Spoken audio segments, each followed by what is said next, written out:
नमस्कार दोस्तों, स्वागत है आप सभी का आपके अपने इस YouTube चैनल पर। दोस्तों, जैसा कि MPPSC का सिलेबस जो है हम सभी के सामने है और हम उस सिलेबस पर कंटिन्यूसली रनिंग से पढ़ रहे हैं और अभी हमारे पास जो समय है वो काफ़ी है, जिसके हिसाब से हम प्रिपेयर हो रहे हैं। लगातार आने वाले वीडियो और आपके द्वारा किए जाने वाला प्रयास बहुत ही बेहतर है, ऐसा मैं आशा करता हूँ। इसी प्रक्रिया में हमने आज नए चीज़ को और ऐड किया है, जो है ऑब्जेक्टिव क्वेश्चंस। ये बुक मुझे आपको जो ऑब्जेक्टिव क्वेश्चन है उनको कंप्लीट करवाएगी, वो सिलेबस वाइज रहेगी, है ना। जो सिलेबस MPPSC का है उसमें ऑब्जेक्टिव क्वेश्चंस को मैं यहाँ पर आपको डेली लेकर आऊँगा, जो आपको रेगुलरली पढ़ने हैं और समझने हैं। क्योंकि देखिए, बेसिकली जो हमारा प्री का एग्जामिनेशन है वो एग्जामिनेशन बेस्ड है हमारे एक तो एप्टीट्यूड पर कि हमारे को कितना समझ में आता है एज अ जनरल, और दूसरा ये पेपर है ऑब्जेक्टिव, है ना। तो ये ऑब्जेक्टिव पेपर में हमें तैयारी एज अ ऑब्जेक्टिव रखनी है, ताकि हमें ये पता हो कि ये चीज़ यहाँ से रिलेटेड करती है और हम उसको क्लिक कर सके। हमें इस पर अभी डीप नॉलेज पर नहीं जाना है, ये आप ध्यान रखिएगा। आप जितना डीप जाएंगे आप उतना ही पेपर से दूर होते जाएंगे और सिलेक्शन की जो ज़रूरत है उस ज़रूरत से आप बियॉन्ड निकल जाएंगे। आपने देखा होगा कई लोग बहुत अच्छा जानते हैं, कई लोग ऐसे भी हैं जिन लोगों को नॉलेज बहुत ज़्यादा है और अच्छा है, पर उनका सिलेक्शन नहीं हो पाता है। रीज़न उनका ये है कि वो नंबर ऑफ टाइम्स कई ज़्यादा चीज़ें ऐसी पढ़ लेते हैं जिससे वो क्या हो जाते हैं, डिस्ट्रैक्ट हो जाते हैं इस ऑब्जेक्टिव चीज़ को समझने से। तो हमारा जो इंटेंशन है, जो मेरा खुद का एक एक्सपीरियंस है, उस एक्सपीरियंस के अकॉर्डिंग अगर मैं आपको सलाह दूं तो देखिए, आप अपनी जो तैयारी कर रहे हैं, साथ है जो भी सोर्स आप यूज़ कर रहे हैं वो बेस्ट है। सबसे पहले तो आप इसे सोचिए, और नंबर ऑफ टाइम जो आपका सोर्स है, जिस भी बुक से आप पढ़ रहे हैं, अगर आप महेश बर्णवाल जी की बुक से पढ़ रहे हैं तो आप उसे नंबर ऑफ टाइम्स रिवाइज करिए, एक बात। दूसरी बात यह है कि आयोग जो आप पढ़ रहे हैं, है ना, आयोग के लिए भी मैंने कुछ बुक्स ढूंढी हैं, उन बुक्स को मैं रेगुलरली डालने की सोच रहा हूं। अभी जल्दी ही मैं आयोग के जो अपने 10-12 आयोग हैं उन सभी को लेकर आऊंगा। तो आयोग के लिए आपके पास एक बुक होना चाहिए, मार्केट में अवेलेबल है, आप आयोग की बुक उठा लीजिए, उसे नंबर ऑफ टाइम्स जो है रीड करिए। महेश बर्णवाल जी की जो MP की बुक है वो बेस्ट है। आई थिंक मैं एक ही सोर्स या दो सोर्स ज़्यादा से ज़्यादा सपोर्ट करूंगा।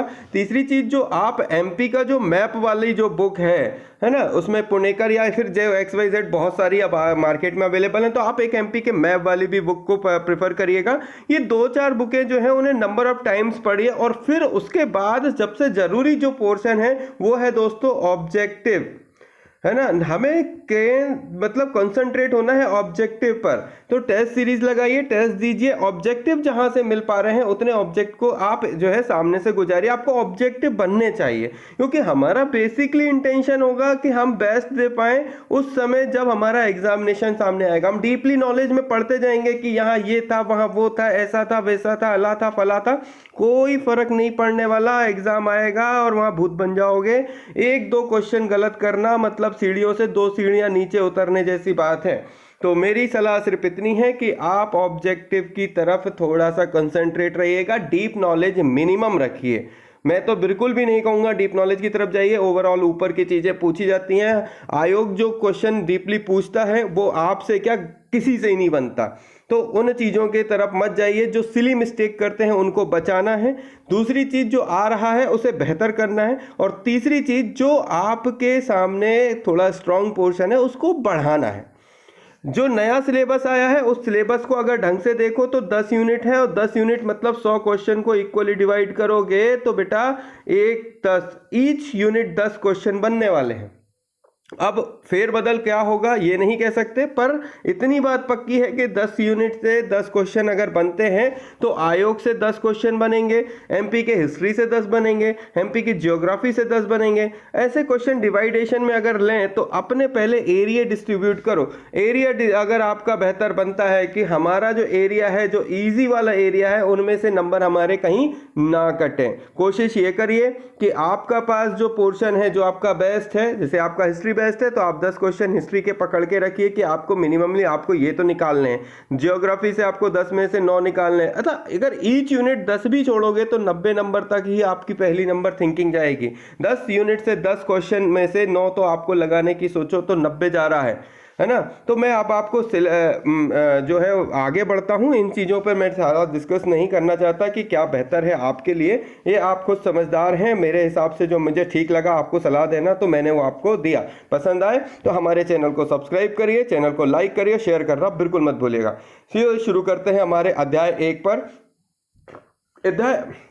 अध्याय 1 हमारा जो है उस पर हम जो ऑब्जेक्टिव मिले हैं उनको अपन करते हैं। बुक अच्छी है, मैं प्रेफर करूंगा कि आप अच्छी बुक को जरूर पढ़ें और जरूर लें। आगे आते हैं अपन इस बुक के इस कंटेंट पर। अध्याय 1 में हमें दिया हुआ है यहाँ पर कि इतिहास एवं संस्कृति को समझना है। अब इतिहास और संस्कृति में जो क्वेश्चन है उनको अपन करते हैं। मध्य प्रदेश पुराने किस भू संहिता का क्षेत्र है? तो इतिहास के अगर क्षेत्र की बात करें हिस्ट्री के, तो हमने क्या पढ़ा था भाई, हिस्ट्री वाले पोर्शन में हमने पढ़ा था कि मध्य प्रदेश क्या है, प्रागैतिहासिक काल, पुरा पाषाण काल, है ना, मध्य पाषाण काल, ताम्र पाषाण काल, नव पाषाण काल। इस पूरे हिस्से को मैंने लास्ट वीडियो में आपको बताया था कि ये किस तरीके से आपके सामने आएगा। मतलब अगर बात करें तो मध्य प्रदेश राज्य का जो इतिहास है वो पुरातात्विक अतीत और का मतलब अतीत के मतलब प्रागैतिहासिक काल से माना जाता है। और प्रागैतिहासिक काल को अगर बात करें तो वो क्या हो गया, वो पुरा पाषाण काल, मध्य पाषाण काल, नव पाषाण काल, आदि ऐतिहासिक काल और ताम्र पाषाण काल। इन 5 जगह पर क्या हुआ था, डिवाइड हुआ था। पुरा पाषाण काल की बात करें तो ये क्या था, दक्षिण भारत और उत्तर भारत के औजार और उद्योगों का प्रमुख संगम स्थल था पुरा पाषाण काल, है ना। पुरा पाषाण काल था कि वो मतलब दक्षिण भारत और उत्तर भारत के औजारों और उद्योगों का प्रमुख स्थल था। यहाँ पे क्या है, दक्षिण भारत एवं उत्तर भारत के औजार एवं उद्योगों का मुख्य स्थल क्या था, पुरा पाषाण काल का दक्षिण भारत वाला क्षेत्र था। उसके बाद अब अगर बात करें तो पुरा पाषाण काल की, तो इस जगह का मेन जो मैंने बोला था उसमें क्या है, देखो यहाँ का भीमबेटका, जावरा, आदमगढ़, रायसेन, पचमढ़ी, ये जो है ये जो जगह थी ये क्या थी, यहाँ का मतलब ये यहाँ के पुरा पाषाण काल स्थल थी। कौन कौन सी, भीमबेटका थी, जावरा थी, आदमगढ़, रायसेन और पचमढ़ी थी। अगर इनके औजारों की बात करें तो कौन कौन से थे, चौपर, हस्तकुठार, फ्लैक और ब्लेड। ठीक है। अब इसी अगर अपन दूसरी बात करें पुरा के बाद मध्य की, है ना, तो मध्य पाषाण काल की अगर बात करें तो राज्य में आदमगढ़ जो होशंगाबाद वाला क्षेत्र है वहां पर मानव के पशुपालक होने के साक्ष्य मिले थे, है ना। और इसके आगे अगर अपन चलें तो नव पाषाण काल में जो है वहां पर यह पता चला था कि लोग क्या कर रहे थे, वो कृषि के साथ स्थायी हो गए थे। ताम्र पाषाण की बात करें तो मनुष्य को तांबे तथा पत्थर से निर्मित औजार और उपकरणों का प्रयोग करने लगे थे, इसलिए उसे ताम्र पाषाण काल बोलते हैं। जबलपुर में क्या है, कुल्हाड़ी मिली थी जो तांबा और टिन से निर्मित थी। तो ये चीजें जो इनिशिएट थी वो अपन ने यहाँ पर देखी थी मध्य प्रदेश के इतिहास को। अब मैंने ये इसलिए बताया क्योंकि अगर आप भूल गए हो तो थोड़ा सा मैं आपको रिकॉल कर दूं।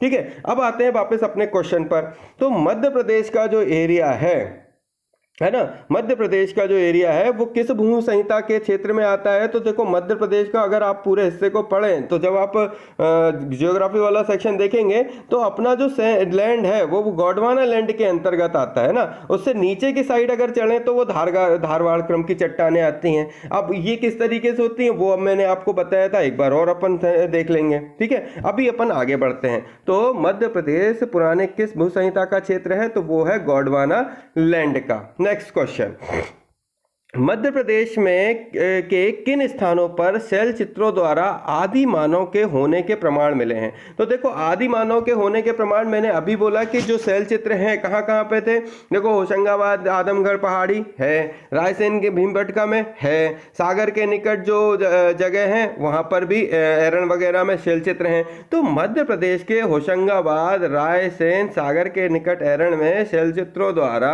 आदि मानव के होने के प्रमाण मिले हैं। मतलब इसका ऑप्शन क्या हो जाएगा भाई, डी, है ना। सभी जगह पर अपने को इन सभी जगह पर आदि मानव के होने के प्रमाण मिले हैं।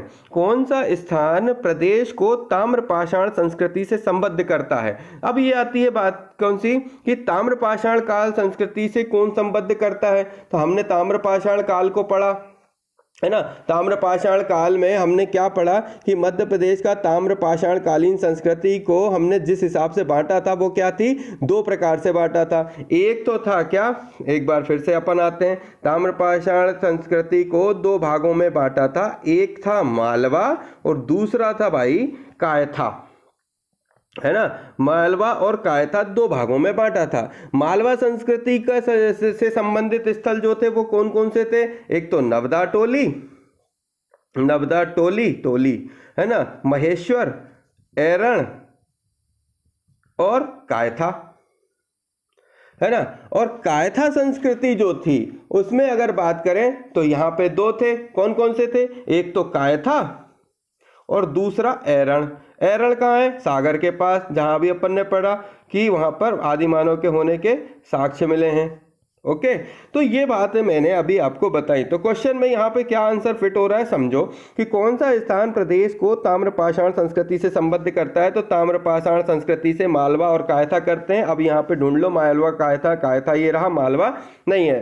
तो कायथा नामक स्थान जो है वो काली सिंध नदी उज्जैन से पूर्व में 15 किलोमीटर दूर स्थित है। अब ये है कहाँ पर, तो कायथा नामक स्थान काली सिंध नदी उज्जैन से, है ना, उज्जैन के पास काली सिंध नदी है, वहां से पूर्व में 15 किलोमीटर की दूरी पर स्थित है, जो ताम्रपाषाण संस्कृति से संबद्ध है, क्योंकि यहाँ कुछ तांबे की चूड़ियां व कुल्हाड़ियां प्राप्त हुई हैं और इसका उत्खनन वाकड़कर के नेतृत्व में हुआ है। तो ये यहाँ का ताम्रपाषाण संस्कृति से संबद्ध क्या है, यहाँ पर क्या मिले हैं, तांबे की चूड़ियां और कुल्हाड़ियां प्राप्त हुई हैं। तांबे की चूड़ियां व कुल्हाड़ियां प्राप्त हुई हैं और उत्खनन किसने करा, वाकड़कर के नेतृत्व में हुआ है। कहाँ पर है, तो उज्जैन नदी, जो काली सिंध नदी उज्जैन से, है ना, पूर्व में 15 किलोमीटर की दूरी पर स्थित है, इसलिए इस जगह का नाम कायथा है। मध्य प्रदेश में से कौन सा स्थान पूर्व पाषाण युगीन से संबंधित नहीं है। तो पूर्व पाषाण युग से कौन सा संबंध नहीं है, ऐसा अपन को अगर पढ़ने मिले तो अपन कैसे समझेंगे कि कौन सा पाषाण युग से संबंधित है और कौन जो है पूरा पाषाण, है ना, पूर्ण पाषाण युग से संबंधित नहीं है।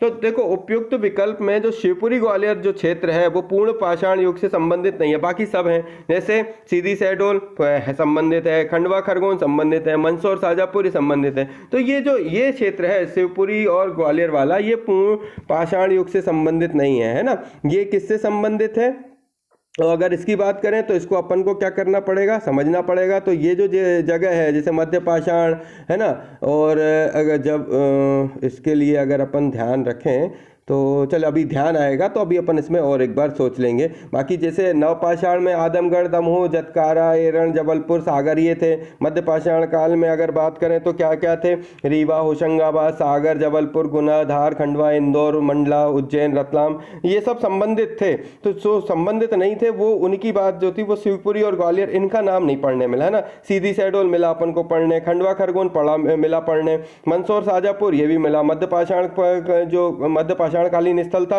उसमें अपन को ये मिल जाते हैं पढ़ने सुनने, ताम्रपाषाण में भी मिल जाते हैं सुनने, पुरा पाषाण में भी सुनने मिल जाते हैं। लेकिन जो इस वाले क्षेत्र में शिवपुरी ग्वालियर जो है अपन को नहीं मिला, इसलिए अपन क्या बोलेंगे कि शिवपुरी ग्वालियर जो है वो पुरा पाषाण या पूर्ण पाषाण कालीन युग से संबंधित ही नहीं है। ठीक है, आगे बढ़ो भाई। तो किस वेद के अंतर्गत प्रदेश की जीवनदायिनी नदी नर्मदा का उल्लेख रेवा के नाम से है। तो ये तो अपन सबको पता है कि ऋग्वेद में रेवा के नाम से उसको उल्लेखित किया गया है।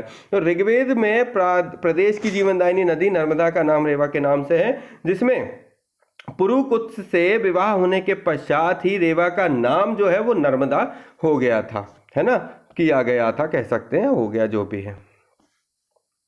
नेक्स्ट है, आगे चलते हैं। तो निम्न में से कौन सा राजवंश मध्य प्रदेश से संबंध रखता है। तो मध्य प्रदेश से कौन संबंध रखता है, देखो चालुक्य, प्रतिहार, काकतीय, कलचुरी। तो अपन जानते हैं जबलपुर वाला क्षेत्र कलचुरी से संबंधित है। तो कौन सा राजवंश मध्य प्रदेश से संबंधित है, तो कलचुरी ही जो है वो मध्य प्रदेश से संबंधित है। बाकी सब जो है वो मध्य प्रदेश में जो से संबंध नहीं, मतलब मध्य प्रदेश के आसपास से संबंधित है। एक्चुअल जो मध्य प्रदेश से संबंधित है वो कौन है, कलचुरी। मतलब कलचुरी वंश की स्थापना किसने करी थी, कोकल्य ने करी थी, और जिसका संबंध भी मध्य प्रदेश से अभी अपन बात कर रहे हैं।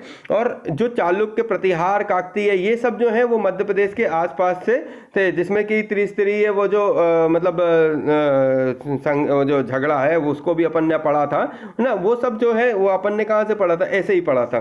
चलो आगे बढ़ते हैं। तो इसमें अपन को क्लियर ही दिख रहा है कि कलचुरी जो जबलपुर वाला क्षेत्र है वो वहाँ क्या है, कोकल ने स्थापित किया था और मध्य प्रदेश से संबंधित। मध्य प्रदेश का वह कौन सा शासक था जो महान विद्वान, लेखक, निर्माता तथा योद्धा था? तो राजा भोज, जिनका नाम सभी जानते हैं। और राजा भोज परमार वंश के सबसे प्रतापी राजा था, जिन्होंने कलम व तलवार दोनों में महारत प्राप्त की थी। अतः विद्यालय आदि की स्थापना भी इनने करी थी। और इनकी महत्वपूर्ण रचनाएं जो है वो सम्रांगण सूत्र और सरस्वती कंठाभरण जो है उनकी बेहतरीन रचनाएं हैं।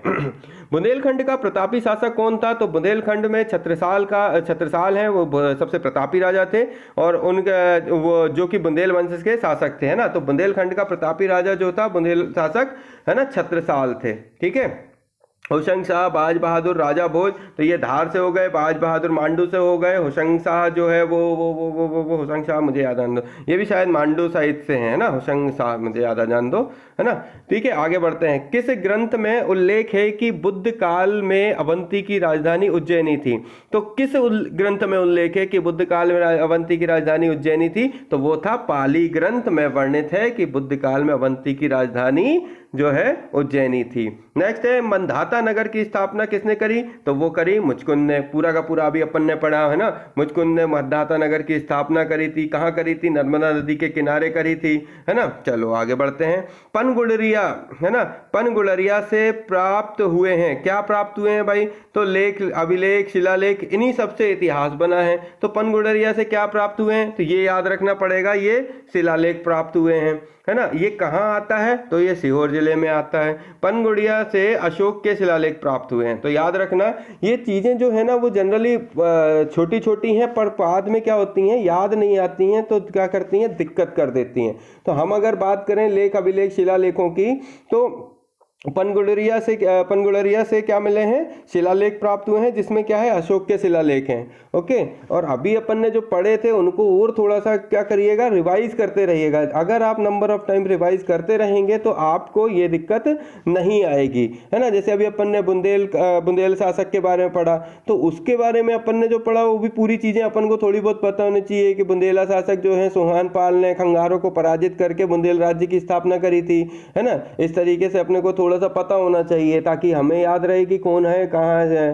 1501 में रुद्र प्रताप सिंह बुंदेला ने ओरछा राजवंश की भी नींव डाली थी, ये अपन को याद हो, है ना। इसके अलावा अगर छत्रसाल को अपन क्या बोलते हैं, महाबली तथा बुंदेल केसरी के नाम से भी जानते हैं, और इनने पन्ना राजवंश की स्थापना करी थी, इसलिए इनको क्या बोलते हैं, बुंदेला शासक भी बोलते हैं कि मतलब महाप्रतापी राजा थे, है ना। इसी तरीके से अगर अपन बघेलखंड की बात करें तो बघेलखंड में दो बघेल भाई बीसल देव और भीमल देव ने की थी। और जो बीसल देव अहिलवाड़ जो अहिलवाड़ चला गया, और जहां पर उसने अपने पिता की मृत्यु के बाद क्या करी थी, सोलंकी राजा अभिमदेव द्वितीय का प्रधानमंत्री बन गया था, है ना। बाद में फिर ये चीजें जो बनी। इसी तरीके से एक क्वेश्चन कभी कभार पूछता है, रामचंद्र देव अकबर के समकालीन थे या नहीं थे? तो भाई वो थे, समकालीन थे, है ना। ऐसी चीजें बार बार पूछी जाती हैं। विद्रोहों के बारे में पूछा जाता है, कई चीजें जानकारी के लिए। तो हमें ये जानना है कि लेख और अभिलेख के बारे में। तो पनगुड़रिया से प्राप्त हुए लेख जो हैं वो क्या है, शिलालेख है। और इनका संबंध कहाँ से है? ये इनका संबंध है भाई सीहोर, मतलब शिलालेख से। और ये कहाँ पर है? अशोक से संबंधित है। ठीक है, आगे बढ़ते हैं।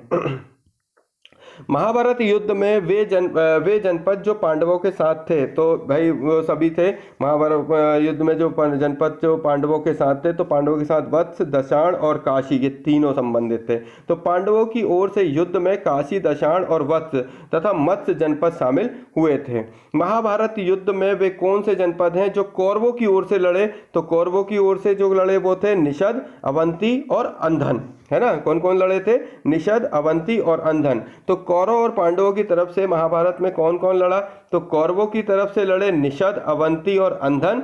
पांडवों की तरफ से लड़े जो थे वो वत्स, दशाण और काशी। इसके अलावा मत्स्य जो है वो भी इनके तरफ से थे, पांडवों की तरफ से। ठीक है, नेक्स्ट क्वेश्चन आते हैं भाई। हाँ, कौरवों की ओर से महाभारत युद्ध में महिष्मती, अवंती, भोज, गंधक, विदर्भ व निषद आदि थे। तो कौन कौन से थे कौरवों की तरफ से? महिष्मती, अवंती, भोज, गंधक और विदर्भ व निषद आदि जो है वो सब कौरवों की तरफ से लड़े थे, है ना। पांडवों की तरफ से किसने लड़ाई करी थी, तो वो अभी अपन ने पढ़ा। पांडवों की तरफ से जिनने लड़ा वो थे कौन कौन से, दशाण, काशी और वत्स।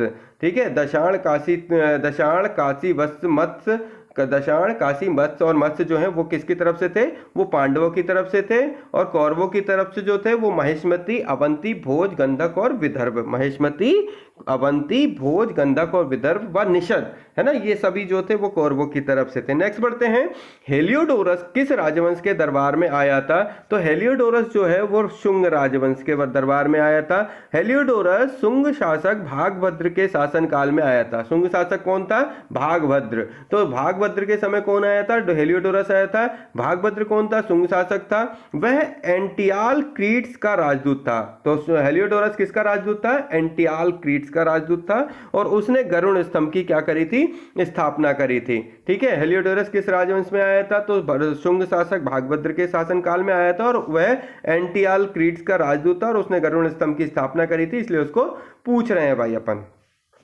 सातवाहकों के शासन के साक्ष्य के रूप में क्या अवशेष मिले हैं, तो सातवाहकों का जो शासन था इसके बारे में क्या जानकारी मिलती है, तो वो जानकारी हमको मिलती है तांबे के सिक्कों से। सातवाहनों का संपूर्ण इतिहास सिक्कों से पता चलता है, क्योंकि उनने क्या करे थे, तांबे के सिक्के छपवाए थे और उससे ही पता चलता है कि सातवाहनों का साक्ष्य जो शासन है कि वो साक्ष्य है वो कहाँ कहाँ कैसे कैसे थे। किस शक शासक के सिक्के मध्य प्रदेश के मालवा क्षेत्र में मिले हैं, तो वो मिले हैं भूमक के शक वंश के शासक भूमक के सिक्के मालवा से प्राप्त हुए हैं। ये है वो शक शासक जिसके सिक्के मालवा से मिले हैं, वो है भूमक। पुराणों में पद्मावती को किसकी राजधानी बताया है, तो वो बताया है नागवंश की राजधानी, है ना, नागवंश की राजधानी। बांधवगढ़ किस वंश की राजधानी थी, तो बांधवगढ़ जो थी वो मदराज वंश की थी, है ना। बांधवगढ़ महाराज वंश की राजधानी थी। अब ये मदराज और महाराज जो है थोड़ा एक जैसे वर्ड लग रहे हैं, इसलिए इनके बारे में देख लेना। मध्य प्रदेश के शिवपुरी जिले के नरवर को किसने स्थापित किया था, तो नरवर को स्थापित किया था नल ने, इसलिए उसका नाम नरवर था। जनश्रुति के अनुसार राजा नल ने नलपुर नगर बसाया था। निम्नलिखित में से कहां से मिनांडर के सिक्के मिले हैं, तो हिंद यूनानी शासक जो मिनांडर था उसके सिक्के हमें कहां से मिले हैं भाई, बालाघाट से मिले हैं। गुप्त शासक रामगुप्त के शासन काल के सिक्के कहां से प्राप्त हुए हैं, तो गुप्त शासक रामगुप्त के शासन के सिक्के जो हैं विदिशा तथा ऐरण से प्राप्त हुए हैं। विदिशा और ऐरण मतलब सागर और विदिशा से गुप्त शासक रामगुप्त के सिक्के मिले हैं, जिससे उसके शासन का पता चलता है। चंद्रगुप्त द्वितीय के अभिलेख कहां से प्राप्त हुए हैं, अब चंद्रगुप्त द्वितीय के अभिलेख कहां से प्राप्त हुए हैं, तो वो मिलेंगे भाई साहब मालवा से, है ना। तो गुप्त शासक चंद्रगुप्त द्वितीय के शासन काल में अभिलेख पूर्व मालवा से प्राप्त हुए हैं। किस अभिलेख में सूर्य मंदिर का निर्माण का उल्लेख है, तो मंदसौर के मंदसौर या जिसे दसपुर बोलते हैं, गुप्त कुमार के शासन काल के अभिलेखों से मंदसौर अभिलेखों में सूर्य मंदिर के निर्माण का उल्लेख मिलता है। किस अभिलेख में राजा को शरदकालीन सूर्य की भांति बताया है, तो वो है तुमैन, जो तुमैन अभिलेख में जो गुना से प्राप्त हुआ है उसमें रामगुप्त को शरदकालीन सूर्य की भांति बताया है। अब रामगुप्त के बारे में अभी अपन ने पढ़ा, रामगुप्त कौन थे, ये अभी अपन ने पढ़ा ना रामगुप्त के बारे में, है ना। कहाँ गया, जो विदिशा सिक्के जो चंद्रगुप्त द्वितीय गुप्त शासक चंद्रगुप्त द्वितीय के शासनकाल में पूरी मालवा, ये नहीं, कुमारगुप्त के शासनकाल में ये भी नहीं। अभी अपन ने पढ़ा था कि कुमारगुप्त का जो शासन है उसमें ऐरण और विदिशा से सिक्के प्राप्त हुए हैं, वही मैंने बताया कि तुमैन अभिलेख जो गुना से प्राप्त हो उसमें रामगुप्त को शरदकालीन सूर्य की भांति बताया है। तो जनरली क्वेश्चन ये आता है शरदकालीन सूर्य की भांति किसे बताया गया है, तो वो बताया है रामगुप्त को। ठीक है, किस अभिलेख में बताया गया है, तो वो है तुमैन अभिलेख, जो कहां से प्राप्त हुआ है, तो गुना अशोकनगर से प्राप्त हुआ है। ठीक है भाई, तो यहाँ 4 क्वेश्चन बनते हैं। पहला क्वेश्चन ये बनता है कि किस अभिलेख में राजा को शरदकालीन बताया है, तो वो है तुमैन अभिलेख। दूसरा क्वेश्चन होता बताता है तुम्हें अभिलेख में किस राजा को शरतकालीन बताया गया है, तो रामगुप्त को बताया गया। रामगुप्त जो है उनका तुम्हें रामगुप्त को शरतकालीन राजा के शरतकालीन सूर्य की भांति बताया है। ये कहाँ से बिलोंग करते हैं या कहाँ से इनका संबंध है, तो वो है विदिशा और एरण से, है ना। इसके अलावा तुम्हें अभिलेख जो है वो जिसमें शरतकालीन सूर्य की भांति राजा को बताया है वो किस जिले में है, तो वो किस जिले से संबंधित है, अशोकनगर गुना से संबंधित है। ठीक है भाई, ऐसे करके क्वेश्चन पूछ लेते हैं। मध्य प्रदेश के किन अभिलेखों में गुप्त वंश को घटोत्कच वंश कहा है, तो गुप्त किस अभिलेख में कहा है भाई, वो सुपिया रीवा है ना, जो सुपिया अभिलेख है, मतलब मध्य प्रदेश से प्राप्त सुपिया अभिलेख जिसे स्कंद गुप्त कालीन में गुप्त वंश को घटोत्कच वंश कहा है। धार नगरी पर आक्रमण की जानकारी किस लेख से मिलती है, ये मिलती है मंगाई लेख, मतलब राजा भोज की धार नगरी पर चालुक्यों ने आक्रमण किया जिसकी जानकारी मंगाई लेख से प्राप्त होती है ना। चालुक्यों ने क्या किया था, भोज पर आक्रमण किया था और इसकी बाद की जानकारी पता चलती है मंगाई लेख से। किससे, मंगाई लेख से इसकी जानकारी मिलती है। किस वंश की राजधानी त्रिपुरी है, तो त्रिपुरी जो है वो अपन जानते हैं कलचुरी वंश की है और ये कहां से बिलोंग करता है, जबलपुर से। तो जबलपुर के पास स्थित त्रिपुरी कलचुरी वंश की राजधानी है। मध्य प्रदेश के मालवा क्षेत्र को प्रथम बार दिल्ली सल्तनत में प्रवेश करने किसने कराया, मतलब ये कि मध्य प्रदेश के मालवा क्षेत्र का प्रथम बार दिल्ली में प्रवेश किसने करवाया था, तो वो थे अलाउद्दीन खिलजी, जिन्होंने 305 में मालवा को प्रथम बार आक्रमण किया गया। मतलब 305 में अलाउद्दीन के द्वारा मालवा में पहली बार आक्रमण किया गया, जो उसने उसको अपने क्षेत्र में मिला लिया, इसलिए वो क्षेत्र क्या हो गया, दिल्ली में प्रवेश कर गया। तो दिल्ली पे प्रवेश करने का मतलब है कि मालवा पे आक्रमण, तो मालवा पे आक्रमण किसने किया, अलाउद्दीन खिलजी ने किया। अलाउद्दीन खिलजी ने आक्रमण मालवा पे कब किया, तो 1305 में किया। ठीक है, अब क्यों किया, कैसे किया, ये अपन ने पढ़ चुके हैं। रानी दुर्गावती कहाँ की शासिका थी, तो वो गोंडवाना की थी, है ना, गोंडवाना है ना, मंडला वाले क्षेत्र की। इसके बाद आगे बढ़ते हैं, मध्य प्रदेश के गोंडवाना क्षेत्र की शासिका जो है वो रानी दुर्गावती थी। अक्टूबर 2014 में मध्य प्रदेश के किस वंश की क्षत्रियों को राज्य संरक्षित किया गया है, तो जो किस वंश की क्षत्रियों को राज्य संरक्षित किया गया है, पवार वंश। 16 अक्टूबर 2014 को धार के पवार वंशों की ऐतिहासिक क्षत्रियों को राज्य शासन ने पुरातात्विक महत्व की दृष्टि से राज्य को संरक्षित स्मारक घोषित किया है। Doctor HD. सांकलिया ने मध्य प्रदेश के किन स्थानों से सिंधु घाटी सभ्यता की खोज की है, तो वो है महेश्वर, नवदा, टोली। मध्य प्रदेश में नवदा टोली वाले क्षेत्र से एच.डी. सांकलिया ने नर्मदा घाटी के क्षेत्र से सिंधु सभ्यता की खोज की। अब ये क्यों करी, तो ये अपन ने पढ़ चुके हैं कि जो सिंधु सभ्यता मतलब जो अपनी नर्मदा और मध्य प्रदेश का इतिहास है वो काफ़ी ज़्यादा है, हिमालय से भी ज़्यादा पुराना है। ठीक है, तो ये हम पढ़ चुके हैं। होलकर राज्य की स्थापना किस सन में की गई थी, तो होलकर राज्य की स्थापना पूछे जाने वाला क्वेश्चन है, ये सन 1730 में की थी। अक्टूबर सन 1730 के मल्हार राव होलकर ने मालवा के शासक बने और होलकर वंश की स्थापना करी। तो क्वेश्चन ये उठता है, मल्हार राव होलकर जो है वो कहाँ के शासक थे, है ना, तो जनरली लोग क्या ठोक देते हैं, ग्वालियर। तो भाई ग्वालियर नहीं है, ये मालवा रहेगा। तो मालवा के शासक कौन थे, मल्हार राव होलकर। और कब बने थे, तो 1730 में। कब, अक्टूबर 1730 में। क्या हुआ था, वो होलकर वंश की स्थापना हुई थी। ठीक है, होलकर राज्य की राजधानी को महेश्वर से इंदौर कब स्थानांतरित किया गया, तो 1818 में होलकर राज्य की राजधानी को परिवर्तित किया गया था, मतलब महेश्वर से इंदौर स्थानांतरित किया गया था। होलकर राज्य की राजधानी पहले क्या थी, महेश्वर थी, बाद में ये 1818 में क्या हो गई, सन 1730 से 1818 तक ये महेश्वर थी, जहां पर मल्हार राव होलकर जो है अभी अपन ने पढ़ा है ना, मल्हार राव होलकर जो है वो मालवा के शासक थे और उन्होंने होलकर वंश की स्थापना करी थी। होलकर वंश जो है वो 1730 से स्थापित हुआ, जो कब तक चला, मतलब जो चलता तो रहा, लेकिन जब इसकी राजधानी उस समय क्या थी, महेश्वर थी। और सन 1818 में, मतलब 1730 के बाद 1818 में होलकर जी ने क्या किया, महेश्वर से राजधानी स्थानांतरित कहां कर ली, इंदौर कर ली, और फिर उसके बाद इंदौर जो है वो यहाँ की राजधानी कहलाई।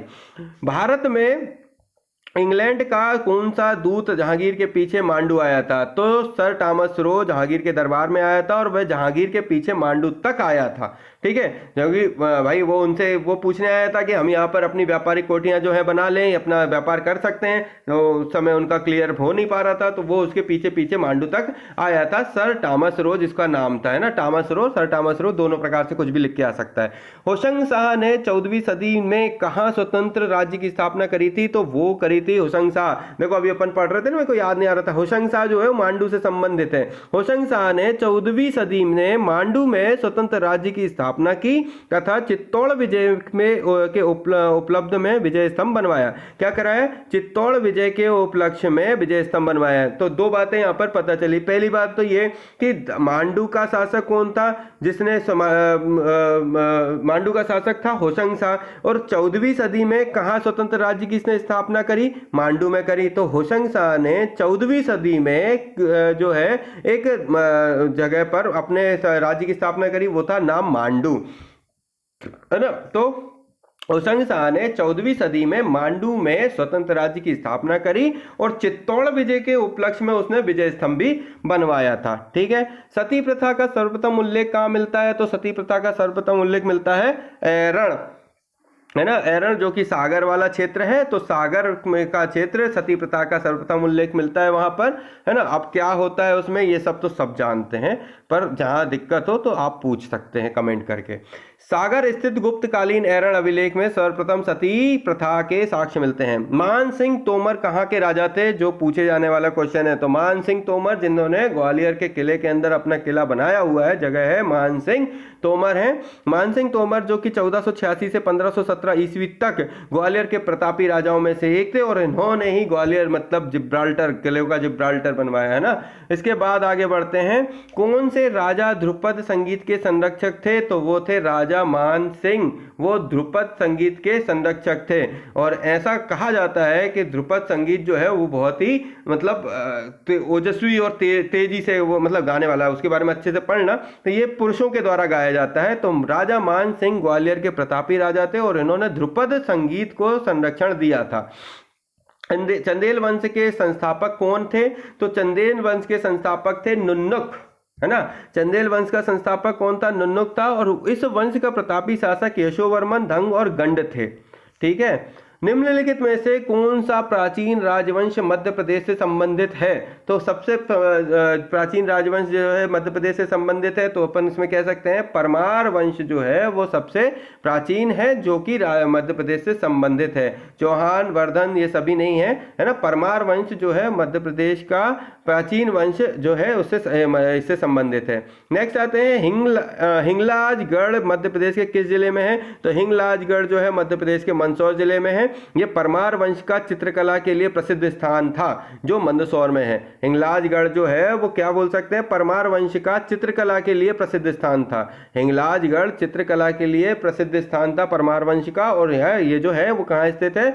मंदसौर में। तो क्वेश्चन ये पूछ सकते हैं कि परमार वंश की चित्रकला के साक्ष्य कहाँ मिलते हैं? हिंगलाजगढ़ में। हिंगलाजगढ़ कहाँ स्थित है? तो मंदसौर में स्थित है। मंदसौर में स्थित हिंगलाजगढ़ किस चीज के लिए प्रसिद्ध है? तो चित्रकला, परमार वंश का चित्रकला का मतलब प्रसिद्ध है, मतलब इसमें कह सकते हैं चित्रकला के लिए। तो क्वेश्चन किसी तरीके से भी आए ध्यान रखना, है ना। तो हिंगलाजगढ़ जो है किससे संबंधित हो गया? आपका मंदसौर से संबंधित हो गया। यहाँ पर क्या थे जो अरे क्या बोलते हैं, चित्रकला के लिए ये फेमस है। इस्लाम नगर में रानी महल और चमन महल किसने बनवाया था? तो इस्लाम नगर में रानी महल और चमन महल वो बनवाया था दोस्त मोहम्मद खान ने। ये भोपाल के शासक थे। इस्लाम नगर में स्थित रानी महल और चमन महल अपने स्थापत्य और सौंदर्य हेतु प्रसिद्ध है, जिसे दोस्त मोहम्मद खान ने बनवाया था। और दोस्त मोहम्मद खान कौन थे? ये भोपाल के शासक थे, है ना। इस्लाम नगर में स्थित रानी महल और चमन महल अपने स्थापत्य और सौंदर्य के लिए प्रसिद्ध था, जिसे किसने बनवाया था? दोस्त मोहम्मद खान ने। विजय के यशोधर्मन स्तंभ में स्थित है। क्या स्थित है विजय के यशोधर्मन स्तंभ में? तो वो है, आपको बता देते हैं, मध्य प्रदेश के मंदसौर में सोनधानी में विजय स्तंभ स्थित है। विजय स्तंभ कहाँ पर है? सोनधानी में। तो विजय स्तंभ कहाँ पर है? सोनधानी में स्थित है, जो कि कहाँ पर है? मंदसौर में है। मध्य प्रदेश में किसकी मृत्यु के बाद मराठों ने अधिकार प्राप्त कर लिया? तो मध्य प्रदेश में किसकी मृत्यु के बाद मराठों ने अधिकार प्राप्त किया था? वो था औरंगजेब। यानी कि सन 1707 में औरंगजेब की मृत्यु के बाद मराठाओं ने मध्य प्रदेश में अधिकार कर लिया था। मतलब कहने का ये कि मध्य प्रदेश में औरंगजेब की मृत्यु के बाद मराठाओं ने मध्य प्रदेश पर अधिकार कर लिया था। तो ये कह सकते हैं कि किसकी मृत्यु के बाद मराठाओं का अधिकार मध्य प्रदेश पे हुआ? तो औरंगजेब की मृत्यु के बाद। औरंगजेब की मृत्यु कब हुई? सन 1707 में। और उसकी मृत्यु के बाद मराठों ने क्या किया? मध्य प्रदेश पर अधिकार किया। भरहूत स्तूप की खोज किसने करी? तो वो करी कनिंघम, जिसे 1873 में करी। सन 1873, ये 1873 कर लेना भाई, 1073 तो बहुत ही पीछे चले जाओगे, है ना, ऋग्वेद के काल में पहुंच जाओ। तो भरूत स्तूप कनिंघम ने सन 1800, है ना, ये 1800 कर लें, सन 1873 में, है ना, कनिंघम ने 1873 में सतना स्थित भरूत स्तूप की स्थापना की। ठीक है, तो भाई याद रखना, भरूत स्तूप की खोज किसने की? तो वो करी कनिंघम ने सन 1873 में करी। ठीक है। अंतिम होलकर का नाम है, तो अंतिम होलकर का क्या नाम था? यशवंत राव, है ना। पहले थे मल्हार राव और अंतिम होलकर राजवंश से यशवंत राव थे, जिनका शासनकाल 1926 से सन 1948 तक रहा। तो आखिरी वो कौन था? यशवंत राव। उससे सबसे पहले कौन थे? मल्हार राव। ये कहाँ के शासक थे? तो अभी अपन ने पढ़ा, मल्हार राव होलकर, जिन्होंने क्या किया था, जो इधर का महेश्वर उनकी राजधानी थी, जो बाद में क्या बन गई, इधर पे इंदौर बनाई गई, है ना। होलकर वंश की स्थापना मल्हार राव ने करी थी, है ना। कहाँ पर करी थी? तो ये महेश्वर क्षेत्र में करी थी। ठीक है, आगे बढ़ते हैं। बुंदेलखंड वंश के शाही उद्यान और ग्रीष्मकालीन महल को क्या कहा जाता है? तो बुंदेलखंड वंश के शाही उद्यान और ग्रीष्मकालीन महल को फूल बाग कहा जाता है। क्या कहा जाता है? फूल बाग। ठीक है भाई, फूल बाग कहा जाता है। मध्य प्रदेश के पूर्वी भाग में मूल रूप से किसका शासन था? तो मध्य प्रदेश का पूर्वी भाग, है ना, इस मतलब इस वाले बात करेंगे ये, है ना, इस क्षेत्र में मध्य प्रदेश के पूर्वी भाग में किसका क्षेत्र शासन था? तो वो था गौंड का। ठीक है, बघेलखंड या मध्य प्रदेश के पूर्वी भाग में मुख्यतः गौंड का शासन रहा। वर्तमान में गौंड मध्य प्रदेश की दूसरी सबसे बड़ी जनजाति है। पहली कौन सी है? तो वो है भील। भारत की बात करें तो भारत में गौंड जनजाति सबसे बड़ी जनजाति है, लेकिन मध्य प्रदेश में बात करें तो मध्य प्रदेश में गौंड दूसरी सबसे बड़ी जनजाति है, पहली भील है। परमार के परिवार को किसके द्वारा स्थापित किया गया? परमार के परिवार को मतलब परमार वंश के राष्ट्रकूटों द्वारा स्थापित किया गया। परमार वंश का संस्थापक उपेंद्र तथा प्रतापी राजा भोज थे। तो परमार वंश के किसके द्वारा स्थापित किया गया? राष्ट्रकूटों के द्वारा। और परमार वंश के राष्ट्रकूटों द्वारा, किसके द्वारा? परमार वंश के राष्ट्रकूटों द्वारा स्थापित किया गया परमार वंश। और परमार वंश का संस्थापक उपेंद्र तथा प्रतापी राजा इसके भोज थे। सॉरी, परमार वंश के राजा कौन थे? उपेंद्र थे, पर प्रतापी राजा जिनका नाम जाना जाता है वो है राजा भोज। भोपाल के नवाब थे फैज मोहम्मद खान। तो ये याद रखिएगा, भोपाल के नवाबों में किसका नाम आता है? तो फैज मोहम्मद खान। इससे पहले अभी अपन ने पढ़ा दोस्त मोहम्मद खान, वो भी भोपाल के राजा में से, मतलब भोपाल पे उन्होंने राज किया था। इसी के अलावा ये जो थे ये नवाब थे। तो भोपाल के नवाब कौन थे? फैज मोहम्मद खान। ये भोपाल के तीसरे नवाब थे। ठीक है, इसी तरीके से और भी नवाब थे, जिन्हें वो दोस्त मोहम्मद खान, ये सब नवाब थे। तो फैज मोहम्मद खान भोपाल के तीसरे नवाब थे। इनमें से कौन परमार वंश का शासक नहीं था?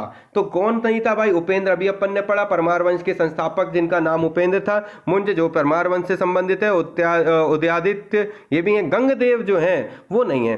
तो परमार वंश के संस्थापक उपेंद्र थे तथा गांगेय देव कलचुरी वंश का संस्थापक शासक था। कौन था? गांगेय देव कलचुरी वंश से संबंधित थे, कलचुरी वंश का शासक था। धंगदेव किस वंश के शासक थे? तो वो जेजाक मुक्ति के चंदेल, धंगदेव जेजाक मुक्ति के चंदेल वंश का शासक था। जेजाक का शासक था धंगदेव, जो इसने 950 से 999 ईस्वी तक शासन किया। निम्नलिखित में से किस सदी में दिल्ली सल्तनत ने उत्तरी मध्य प्रदेश पर कब्जा किया? तो भाई दिल्ली सल्तनत हमने पढ़ा हुआ है दिल्ली सल्तनत में उत्तरी मध्य प्रदेश पर कब्जा किया गया। तो उत्तरी मध्य प्रदेश पर कब कब्जा किया गया? 13वीं सदी में, है ना।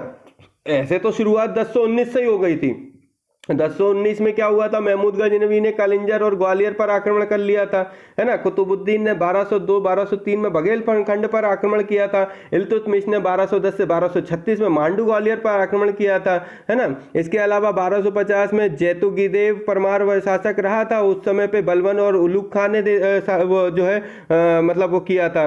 तो 13वीं सदी में मतलब सन 1305 में ऐन उल मुल्क के नेतृत्व में अलाउद्दीन खिलजी ने अपने सैनिकों का दल भेजा और आक्रमण करने भेजा, और इस पर परमार शासक हरनंद की मृत्यु हो गई उसके आक्रमण से। और 1305 ईस्वी को मांडू पर अलाउद्दीन खिलजी की सेना का अधिकार हो गया, और महान चंदेल शासक हमीर वर्मन, है ना, जो 1289 से 1308 ईस्वी के उपरांत दमोह तथा जबलपुर अलाउद्दीन खिलजी के अधीन हो गया, और इसकी पुष्टि दमोह से 28 किलोमीटर दूर सलैया ग्राम से प्राप्त एक शिलालेख में आपको मिल जाएगी। ठीक है, तो यहाँ पर इसका उत्तरी क्षेत्र जो है अपन कैसे बोल सकते हैं, मध्य प्रदेश का ये उत्तरी क्षेत्र, मतलब अपने को सागर मांडू ये सब यहाँ पे मिलते हैं। और ये वाला जो क्षेत्र है दिल्ली से अपना कब कब्जे में आया, तो वो 13वीं सदी में आया। कौन ने करा, अभी पूरा पढ़ के सुना दिया मैंने, है ना, चिल्ला चिल्ला के, अलाउद्दीन खिलजी ने। ठीक है, मतलब किसके नेतृत्व में किया था, ऐन उल मुल्क के नेतृत्व में अलाउद्दीन खिलजी ने अपने सैनिकों का दल कहां पे भेजा था, मालवा में। कब भेजा था, 1305 में। ठीक है बाबा, चलो। जनरल दोस्त मोहम्मद खान वास्तव में क्या थे, तो वो एक अफगान थे।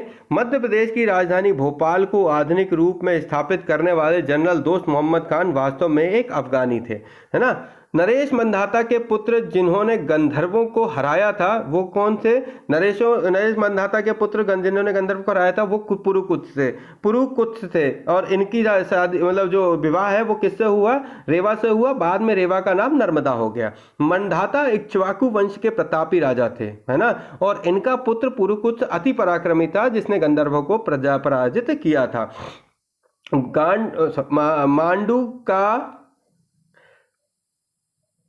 मांडू का शासक बाज बहादुर किस शासक के समकालीन था, तो मांडू के शासक बाज बहादुर किस शासक के समकालीन थे, वो थे बाज बहादुर, है ना, रामचंद्र जो मैंने नाम लिया था, वो ये किसके समकालीन थे, अकबर के समकालीन थे। ठीक है, और इसके अलावा किसका नाम मैं ले रहा था, एक और का नाम लिया था, रामचंद्र जो है उनका भी नाम जो है वो अकबर के समकालीन लिया जाता है। मतलब रामचंद्र देव, उनका भी नाम जो है बघेलखंड के शासक थे रामचंद्र देव, इनका भी नाम जो है अकबर के समकालीन लिया जाता है, मतलब ये उनके समकालीन थे। तो और कौन थे, बाज बहादुर, ये भी अकबर के समकालीन थे। और बघेलखंड के राजा, है ना, जो बघेलखंड के जो राजा रामचंद्र देव हैं, जिनके जिनके सम्राट जो तानसेन जो है वो रामचंद्र के दरबार में ही थे जो ग्वालियर से संबंधित हैं, तो इनका जो संबंध इसलिए इनको जाना जाता है। तो ये भी क्या थे, अकबर के समकालीन थे। ठीक है, आगे बढ़ते हैं भाई। राजा महिष्मती ने नर्मदा के किनारे महेश्वती यानी महेश्वर की स्थापना की। वे किस वंश के शासक थे, तो हैहय वंश के शासक थे। कौन, महिष्मती किस वंश से संस्थापक थे, हैहय वंश के संस्थापक थे।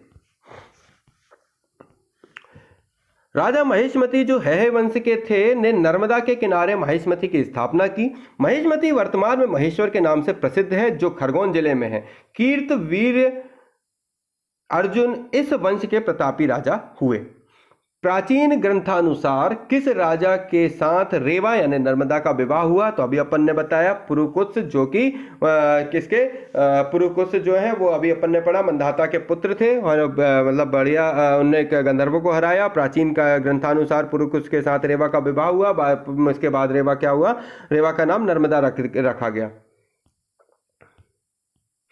किस नरेश ने नर्मदा के तट पर मंधाता नगरी यानी ओंकारेश्वर को बसाया था, तो राजा मुचकुंद जो इक्ष्वाकु राजा थे ने नर्मदा के तट पर अपने पूर्वज नरेश मंधाता के नाम पर मंधाता नगरी की स्थापना करी। तो राजा मुचकुंद ने क्या किया था, ओंकारेश्वर की स्थापना करी थी। तुंडीकर किस शहर का प्राचीन नाम है, तो तुंडीकर जो है दमोह का नाम है। रामायण काल में शत्रुघ्न के पुत्र शतुधात्री ने प्रदेश के किस स्थान पर शासन किया, तो वो था विदिशा।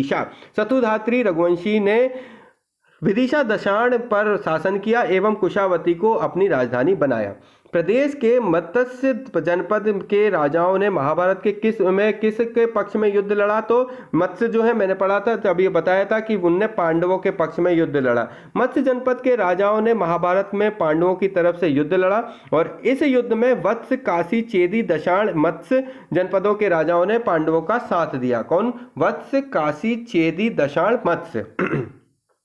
निम्नलिखित में से कौन सी जनपद महाभारत युद्ध में पांडवों की ओर से युद्ध में शामिल नहीं हुआ? तो नील यानी कि महिष्मती पांडवों की ओर से महाभारत युद्ध में प्रदेश के वत्स, काशी, चेदी, कारुज, दशाण, मत्स्य जनपद आदि ने युद्ध किया था।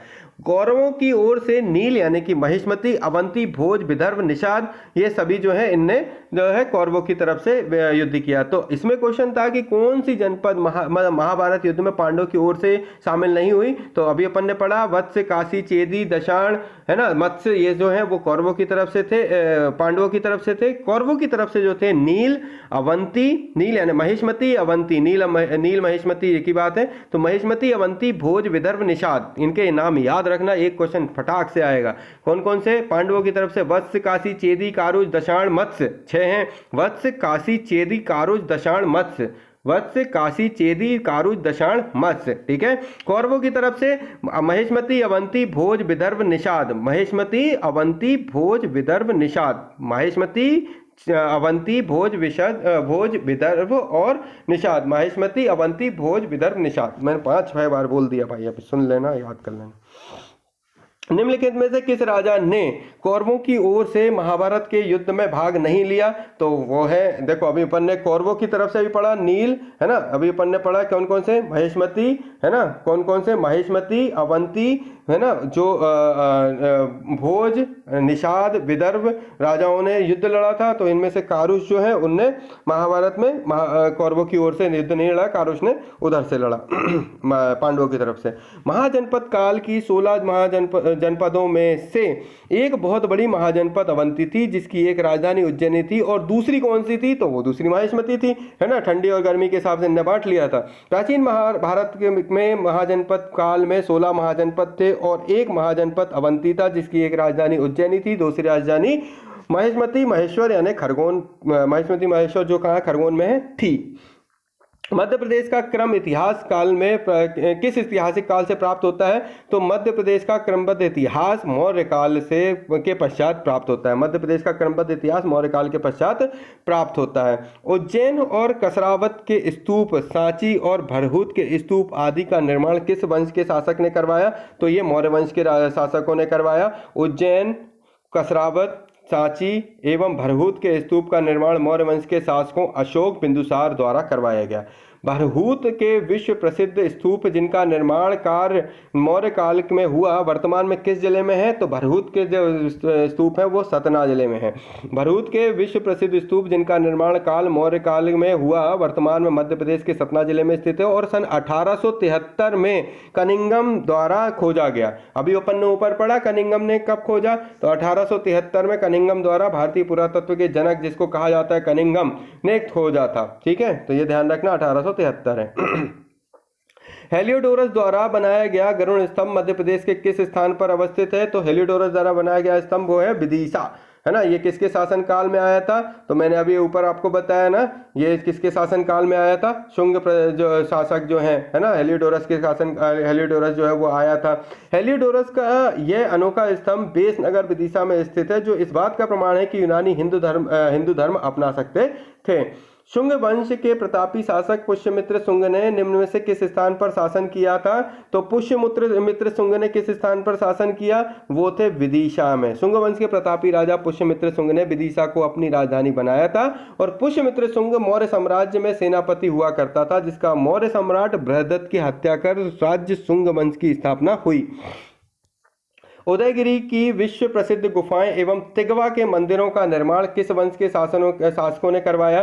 तो गुप्त वंश के शासकों ने उदयगिरी की गुफाएं, तिगवा के मंदिरों का निर्माण करवाया था। तो कौन थे? गुप्त वंश के शासक। उदयगिरी की विश्व प्रसिद्ध गुफाएं विदिशा एवं तिगवा के मंदिर, और उदयगिरी की गुफाएं विदिशा और तिगवा के मंदिर, जबलपुर का तिगवा के मंदिर का निर्माण गुप्त वंश के शासकों ने करवाया था। प्राचीन काल में मेकल क्षेत्र को प्राचीन काल के मैकल क्षेत्र को वर्तमान में किस राज्य से किस नाम से जानते हैं? तो मैकल श्रेणी जो है अमरकंटक है। तो प्राचीन काल में मैकल क्षेत्र वर्तमान अमरकंटक क्षेत्र को कहते हैं और यहीं पास में मैकल श्रेणी भी का भाग भी उपस्थित है। बौद्ध यात्री हेनसांग ने मध्य प्रदेश के मुख्य नगरों की यात्रा की। वह कहाँ का यात्री था? तो बौद्ध यात्री हेनसांग जो है वो चीनी यात्री था, है ना। तो बौद्ध यात्री हेनसांग ने मध्य प्रदेश के कई नगरों की यात्रा की थी। हेनसांग चीनी यात्री था और वह 7वीं शताब्दी में हर्षवर्धन के काल में भारत आया था। मध्यकाल में परमार वंश के का शासन क्षेत्र था। मध्यकाल में परमार वंश का कौन सा शासन क्षेत्र था? तो परमार वंश मतलब ये राजा भोजवाला। अब राजा भोजवाला कहाँ पर मिलेगा? एक ही जगह मिलेगा, मालवा। तो मध्यकाल में मालवा वंश का शासन मालवा क्षेत्र में था। परमार वंश का शासक मालवा क्षेत्र में था और इस वंश के प्रमुख राजा कौन थे? जी, राजा भोज। परमार शासकों ने किस स्थान को अपनी राजधानी बनाया? तो परमार शासक जो है उन्होंने धार को अपनी राजधानी बनाया। परमार वंश का संस्थापक हर्ष या सियक था, है ना। परमार वंश का संस्थापक हर्ष या सियक किसको कहते हैं? हर्ष या सियक था। परमार शासकों ने धार को अपनी राजधानी बनाया और इससे पूर्व उज्जैन थी। इसका शासन 15वीं शताब्दी तक रहा। अकबर ने सन 1561 में मालवा पर आक्रमण किया था। चंदेल शासकों का शासन क्षेत्र कहाँ रहा है? तो चंदेल शासक जो है वो बुंदेलखंड के शासक रहे हैं। चंदेल वंश का संस्थापक नुन्नुक था और चंदेल शासकों का शासन बुंदेलखंड पर था और इन्होंने 9वीं शताब्दी में छतरपुर के पास खजुराहो में मंदिरों का निर्माण करवाया था। तो ये बुंदेलखंड शासक थे, इन्होंने जो खजुराहो में मंदिर बनवाए, ठीक है। ये 9वीं शताब्दी में छतरपुर के पास खजुराहो में इन्होंने मंदिर का निर्माण भी करवाया। राजा मुंज और राजा भोज किस वंश के प्रतापी राजा रहे हैं? तो राजा मुंज और राजा भोज परमार वंश के प्रतापी राजा रहे हैं, है ना। परमार वंश के प्रतापी राजा थे जिनका शासन धार जिले में था। मुंज ने धार में मुंज सागर झील का बनवाई थी। तो मुंज ने धार में क्या है? मुंज सागर झील भी बनवाई थी। किस वंश के शासकों ने खजुराहो के विश्व प्रसिद्ध मंदिरों का निर्माण कराया? तो अभी अपन ने पढ़ा, चंदेल शासकों ने 9वीं सदी में क्या बनवाया था? 9वीं शताब्दी में खजुराहो के मंदिर बनवाए थे। खजुराहो के विश्व प्रसिद्ध मंदिरों का निर्माण चंदेल शासकों ने 9वीं शताब्दी में करवाया था और इन मंदिरों में कंदरिया महादेव, 64 योगिनी आदि प्रमुख थे। वर्तमान के किस क्षेत्र का प्राचीन नाम जेजाग भुक्ति था? तो बुंदेलखंड। तो अभी अपन ने पढ़ा जो जेजाग भुक्ति है उसका जो मतलब बुंदेलखंड का नाम क्या था? जेजाग भुक्ति। महाकाव्य काल में बुंदेलखंड का प्राचीन नाम क्या था? जेजाग भुक्ति था, है ना। तो कौन सा जेजाग का जो है शासक मतलब कह सकते हैं बुंदेलखंड का शासक कौन था? तो अभी अपन ने पढ़ा, है ना। उसको अभी अपन बुंदेलखंड चंदेलों की राजधानी थी ना, है ना। नुन्नुक चंदेलों का वो था, क्या बोलते हैं, राजा। यशोवर्मन किस वंश का पराक्रमी शासक था? तो यशोवर्मन जो है वो चंदेल वंश का पराक्रमी शासक था। यशोवर्मन लक्ष्मण वर्मन हर्ष का पुत्र एवं उत्तराधिकारी था और इसने खजुराहो का विष्णु मंदिर बनवाया था और कन्नौज पर आक्रमण किया था तथा देवपाल को पराजित कर विष्णु मूर्ति प्राप्त की थी तथा उसके काल में चंदेल शक्ति चरमोत्कर्ष पर थी और उसने गोंड, खस, कौशल, कश्मीर, मालवा, चेरी, कुरु, गुर्जर आदि पर विजय प्राप्त की थी। तो यशोवर्मन लक्ष्मण वर्मन हर्ष का पुत्र था। मतलब यशोवर्मन किसका पुत्र था? हर्ष का। हर्ष कौन थे? जिन्होंने क्या करी थी? चंदेल वंश की स्थापना करी थी। ये उनके उत्तराधिकारी थे यशोवर्मन। इसने खजुराहो में विष्णु मंदिर बनवाया। तो पूछ लेते हैं यशोवर्मन ने कौन सा मंदिर बनवाया? खजुराहो का विष्णु मंदिर किसने बनवाया? कन्नौज पर आक्रमण किसने किया? यशोवर्मन ने। देवपाल को पराजित किसने किया था? यशोवर्मन ने। विष्णु मूर्ति किससे प्राप्त करी थी? देवपाल से। किसके काल में चंदेल शक्ति चरमोत्कर्ष पे थी? तो यशोवर्मन। चंदेल शक्ति यशोवर्मन के काल में चरमोत्कर्ष पे थी, है ना। उसने गौड़, खस, कौशल, कश्मीर, मालवा, चेदी, कुरु, गुर्जर पर आदि पर विजय प्राप्त करी। तो किसने गौड़, खस, कौशल, कश्मीर, मालवा पर विजय प्राप्त करी? तो यशोवर्मन। इतनी बातें यशोवर्मन के लिए थी। स्थापत्य कला का अनोखा नमूना खजुराहो के मंदिरों का निर्माण किस चंदेल शासक के शासन काल में हुआ था? तो वो थे धंगदेव। धंगदेव ने पार्श्वनाथ, विश्वनाथ, वैद्यनाथ मंदिर का निर्माण कराया। शासक धंगदेव को चंदेलों की वास्तविक स्वाधीनता का जन्मदाता माना जाता है ना। शासक धंगदेव को चंदेलों की वास्तविक स्वाधीनता का जन्मदाता माना जाता है और इसका शासन 950 से 999 था। इसमें खजुराहो के मंदिरों का निर्माण प्रारंभ हुआ। परमार वंश के संस्थापक कौन थे? तो प्रारंभिक तो कृष्णराज उपेंद्र, जिनको कहते हैं उपेंद्र थे। परमार वंश की स्थापना तो कृष्णराज या उपेंद्र ने की थी, किंतु इस वंश के प्रथम स्वतंत्र एवं प्रतापी राजा सियक अथवा श्रीहर्ष थे और राजधानी जो है इनकी धार नगरी थी और प्राचीन राजधानी जो है इनकी उज्जैन थी। और इस समय का प्रतापी राजा जो है वो कौन था? वो राजा भोज थे। कविराज की उपाधि धारण करने वाले परमार शासक कौन थे? तो अभी मैंने बात करी, परमार कविराज की उपाधि धारण करने वाले राजा भोज थे। ठीक है, कविराज राजा भोज द्वारा रचित निम्न ग्रंथ, उनका ग्रंथ कौन सा नहीं है? तो देखो इसमें अपन पढ़ लेते हैं जो राजा भोज के ग्रंथ थे, है ना। राजा भोज के ग्रंथ में सरस्वती कंठाभरण, राजा मार्तंड, योग सूत्र वृत्ति, विद्या विनोद, युक्ति कल्पतरु, चारु चर्चा, प्राकृत व्याकरण, शब्दानुशासन इत्यादि मालविकाग्निमित्रम कालिदास का जो है ग्रंथ था। ठीक है, तो ऊपर जो है सम्रांगण सूत्रधार वास्तुशास्त्र था।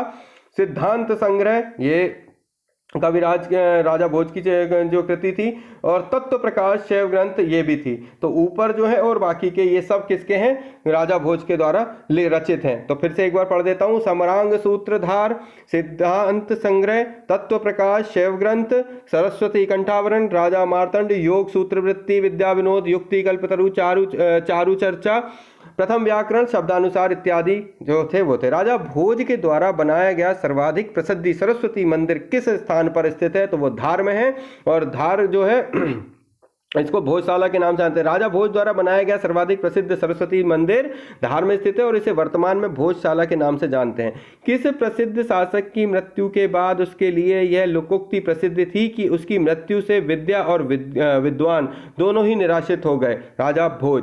राजा भोज की मृत्यु के पश्चात लोकोक्ति प्रसिद्ध हुई थी कि उसकी मृत्यु से विद्या और विद्वान दोनों ही निराश्रित हो गए, क्योंकि राजा भोज एक प्रतापी शासक थे एवं कविराज के नाम से जाने जाते थे। कलचुरी वंश की राजधानी त्रिपुरी थी। इस वंश के संस्थापक शासक कौन थे? तो वो थे कोकल्ल। कलचुरी वंश के संस्थापक शासक कोकल्ल के बारे में बिलहरी लेख में लिखा गया है कि समस्त पृथ्वी को विजित कर अपने दक्षिण में कृष्णराज एवं उत्तर में भोज को अपने दो कीर्ति स्तंभ के रूप में स्थापित किया था इसने। राजा मान सिंह, जिनका कार्य क्षेत्र ग्वालियर रहा है, कि वे किस वंश से शासक थे? तो तोमर वंश के थे।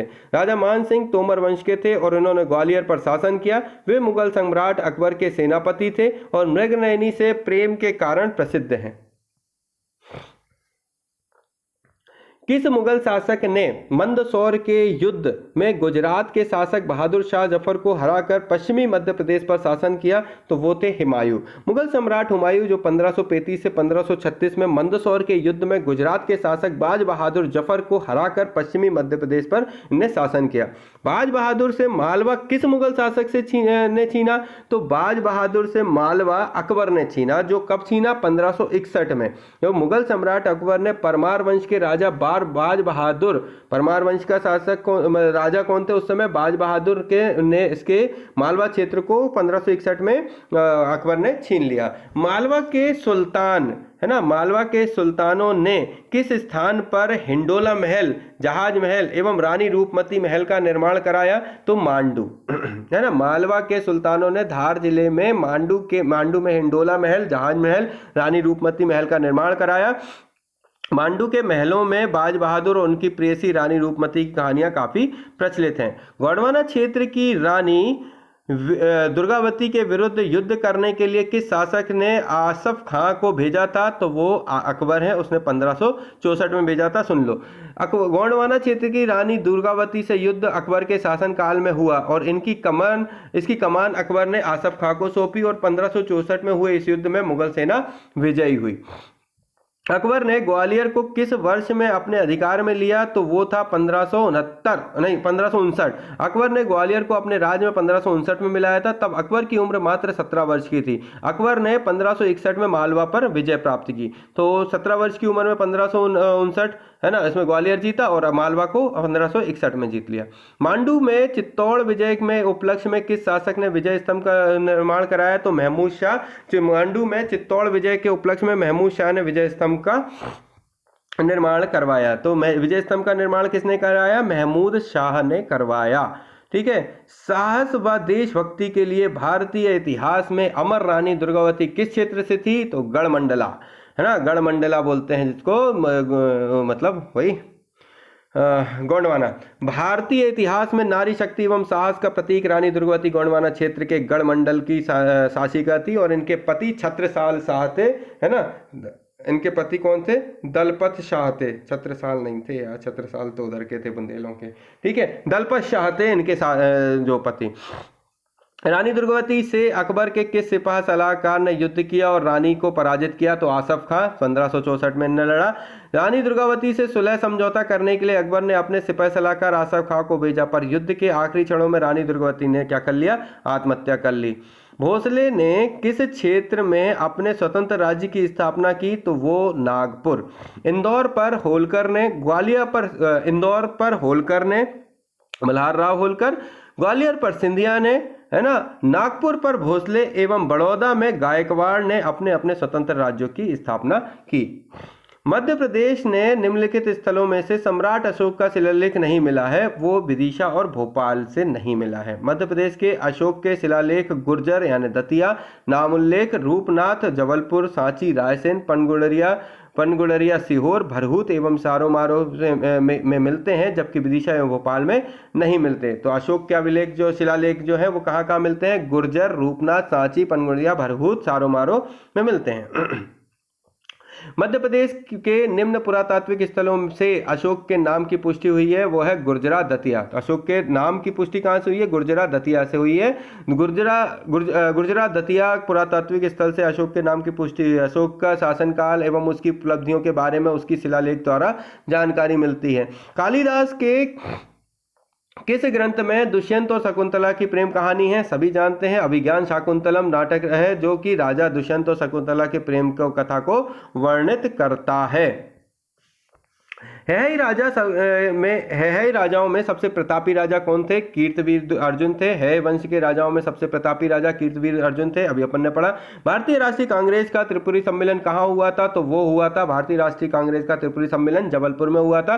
कब हुआ था? तो मध्य प्रदेश के जबलपुर में त्रिपुरी में भारतीय राष्ट्रीय कांग्रेस का 52वां सम्मेलन सन 1539 में संपन्न हुआ, जिसके अध्यक्ष नेताजी सुभाष चंद्र बोस थे। किस वंश ने ओरछा को बुंदेलखंड की राजधानी बनाया था? तो बुंदेला राजा ने ओरछा को बुंदेलखंड की राजधानी बनाया और इसके संस्थापक थे सोहपान।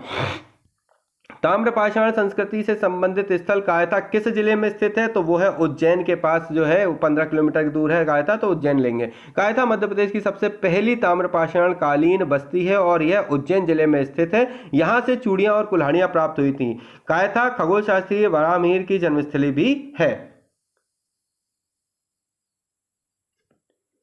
सॉरी। रामायण काल में मध्य प्रदेश के शासक कौन था? रामायण काल में मध्य प्रदेश का शासक कौन था? यदुवंशी नरेश मधु।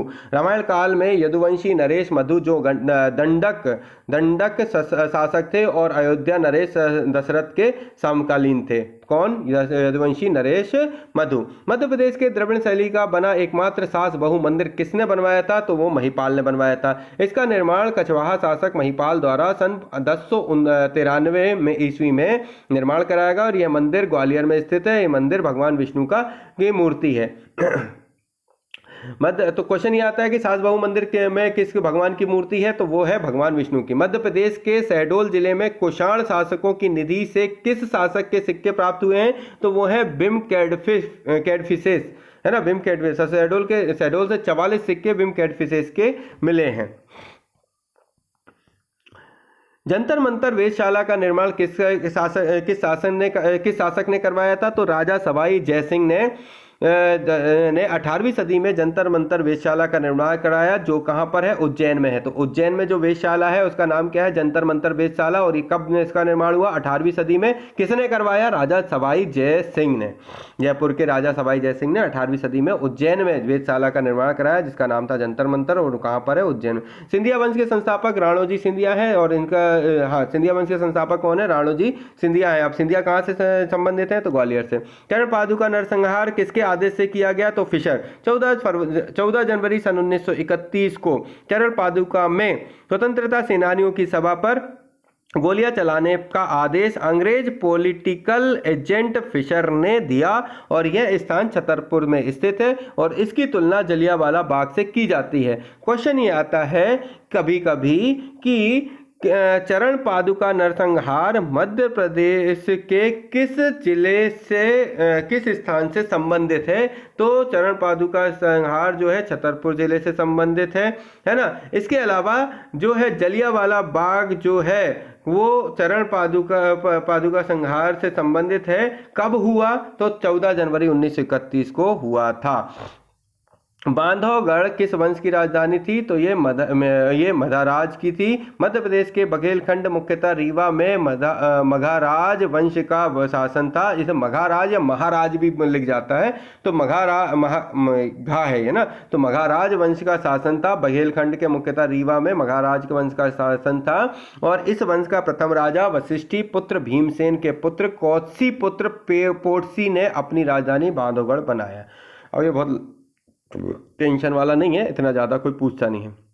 मध्य प्रदेश से किस ऐरण अभिलेख किस गुप्त शासक के समय का है, तो भानुगुप्त। मध्य प्रदेश के सागर जिले के ऐरण से प्राप्त हुआ जो भानुगुप्त के समय का है, उसमें भानुगुप्त को महान राजा बताया गया।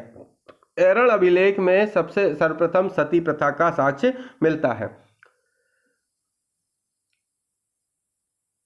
ओरछा की स्थापना किस शासक ने की थी, तो वो थे राजा रुद्र प्रताप ने ओरछा की स्थापना की।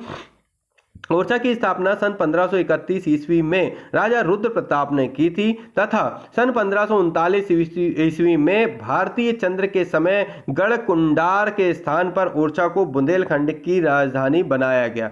तुमैन अभिलेख कहाँ स्थित है, तो वो है अशोकनगर, गुना। तुमैन अभिलेख अशोकनगर जिले में है। इसमें राजा को शरतकालीन सूर्य की भांति बताया। देखो ऊपर अपन ने से क्वेश्चन पढ़ा था। चंदेल वंश के संस्थापक कौन थे, तो नुन्नुक। इनकी स्थापना चंदेल वंश की स्थापना 831 में नुन्नुक ने की।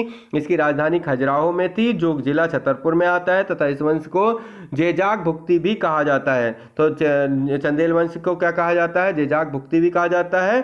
सॉरी, चंदेल वंश नहीं, हाँ, बुंदेलखंड का शासक है, तो बुंदेलखंड को जेजाक भुक्ति भी कहते हैं, और चंदेल वंश वो जेजाक भुक्ति जो है इस वंश को कहते हैं, बुंदेलखंड को भी कहते हैं। तो इसकी जो स्थापना किसने करी, तो जेजाक भुक्ति की स्थापना नुन्नुक ने करी। कब करी, 831 में करी। इसकी राजधानी क्या थी, खजुराहो में, खजुराहो थी, जो कि कहाँ पर है, जिला छतरपुर में है। चेदी वंश की स्थापना किसने की, तो वो कोकल्य प्रथम ने करी। चेदी वंश की स्थापना कोकल्य प्रथम ने 850 ईस्वी में की, जिसकी राजधानी त्रिपुरी तेबर जबलपुर के निकट थी। सांची के स्तूप की रेलिंग का निर्माण किस राजा ने कराया था, तो सांची के स्तूप की रेलिंग का निर्माण जो है पुष्यमित्र शुंग ने करवाया था। सांची के स्तूप का निर्माण अशोक ने कराया था, तथा रेलिंग का निर्माण पुष्यमित्र शुंग ने कराया, तथा यह रायसेन जिले में है। अकबर ने तानसेन को किसके दरबार में से बुलाया था, तो रामचंद्र के दरबार से बुलवाया था, है ना। अकबर ने जलाल खां को रीवा नरेश रामचंद्र के दरबार में तानसेन को बुलाने के लिए भेजा था। तो तानसेन को बुलाने के लिए किसको भेजा था, जलाल खां को। ताजुल मस्जिद का निर्माण किसने करवाया, तो वो थे नवाब शाहजहां बेगम। भोपाल शहर की ताजुल मस्जिद का निर्माण नवाब शाहजहां बेगम ने कराया। यह मस्जिद एशिया की सबसे बड़ी मस्जिद है। महाकाव्य काल में उल्लेखित कौन सा नगर वर्तमान मध्य प्रदेश में नहीं है, तो वो है जनकपुरी। महाकाव्य कालीन नगर जनकपुरी मध्य प्रदेश में नहीं है। ठीक है भैया। 6ठी शताब्दी ईसा पूर्व में 16 महाजनपदों में निम्नलिखित में से वर्तमान मध्य प्रदेश में है, तो वो है अवंती। 16 महाजनपदों में से दो हैं मध्य प्रदेश में, एक अवंती और चेदी, है ना। अवंती महाजनपद की राजधानी क्या थी, उज्जैन।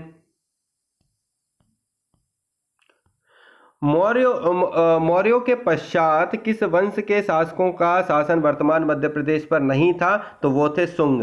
मतलब मौर्यों वंश के बाद मध्य प्रदेश में शुंग वंश, सातवाहक और गुप्त वंश का साम्राज्य रहा। कुषाण वंश का साम्राज्य मध्य प्रदेश में नहीं रहा। मतलब मौर्य वंश के बाद किसने? शुंग वंश, सातवाहन और गुप्त वंश का साम्राज्य रहा है। ठीक है, तो किस किस का रहा है? शुंग वंश का रहा है, सातवाहन का रहा है और गुप्त वंश का साम्राज्य रहा है। और किसका नहीं रहा है? तो यहाँ पे इसका कुषाणों का नहीं रहा है ना? तो किसका नहीं रहा? कुषाण का नहीं रहा है। गलत लगा। स्वतंत्रता सेनानी तात्या टोपे को फांसी पर मध्य प्रदेश में कहाँ लटकाया गया था? तो शिवपुरी। स्वतंत्रता सेनानी तात्या टोपे को फांसी पर मध्य प्रदेश के शिवपुरी में लटकाया गया था। नरवर के सामंत मानसिंह की सहायता से तात्या टोपे को गिरफ्तार कर 18 अप्रैल सन 1859 को शिवपुरी में शाम 7 बजे मृत्युदंड दिया गया। मध्य प्रदेश के किस शहर को अवंती के नाम से जाना जाता है? तो मध्य प्रदेश के उज्जैन को अवंती के नाम से जाना जाता है। 6वीं शताब्दी ईसा पूर्व में मध्य प्रदेश में अवंती दूसरा बड़ा महाजनपद था। यह 2 प्रांतों में विभक्त था। उत्तर अवंती की राजधानी उज्जैनी, दक्षिणी अवंती की राजधानी महेशमती। महेशमती को अब महेश्वर के नाम से जानते हैं और उज्जैन को अब अवंती के नाम से जाना जाता है। अवंती को अब उज्जैन के नाम से जानते हैं। एरड़ के एक विशाल काल वराह मूर्ति पर किस शासक के प्रथम वर्ष के शासनकाल का उल्लेख है? तो वो है तोरमाड़। सागर जिले में स्थित एरड़ प्राचीन नाम एरिकेण, प्राचीन नदी है ना बेगवा, वर्तमान नदी बीना नदी दे दक्षिण तट पर स्थित पुरातात्विक स्थल है। एरड़ के एक विशाल काल वराह मूर्ति पर तोरमाड़ शासक के प्रथम वर्ष के शासनकाल का उल्लेख है। मध्य प्रदेश के पुरातात्विक वरुण सोनकिया ने सन 1982 में मध्य प्रदेश के किस स्थान पर मानव जीवाश्म यानी कि ऑस्ट्रेलोपिथेकस नर्मिंदम खोजा था? तो वो था हथनोरा। सन 1982 में पुरातात्विक अरुण सोनाकिया जी ने होशंगाबाद जिले में नर्मदा नदी के किनारे स्थित हथनोरा नामक स्थान पर मानव जीवाश्म ऑस्ट्रेलोपिथेकस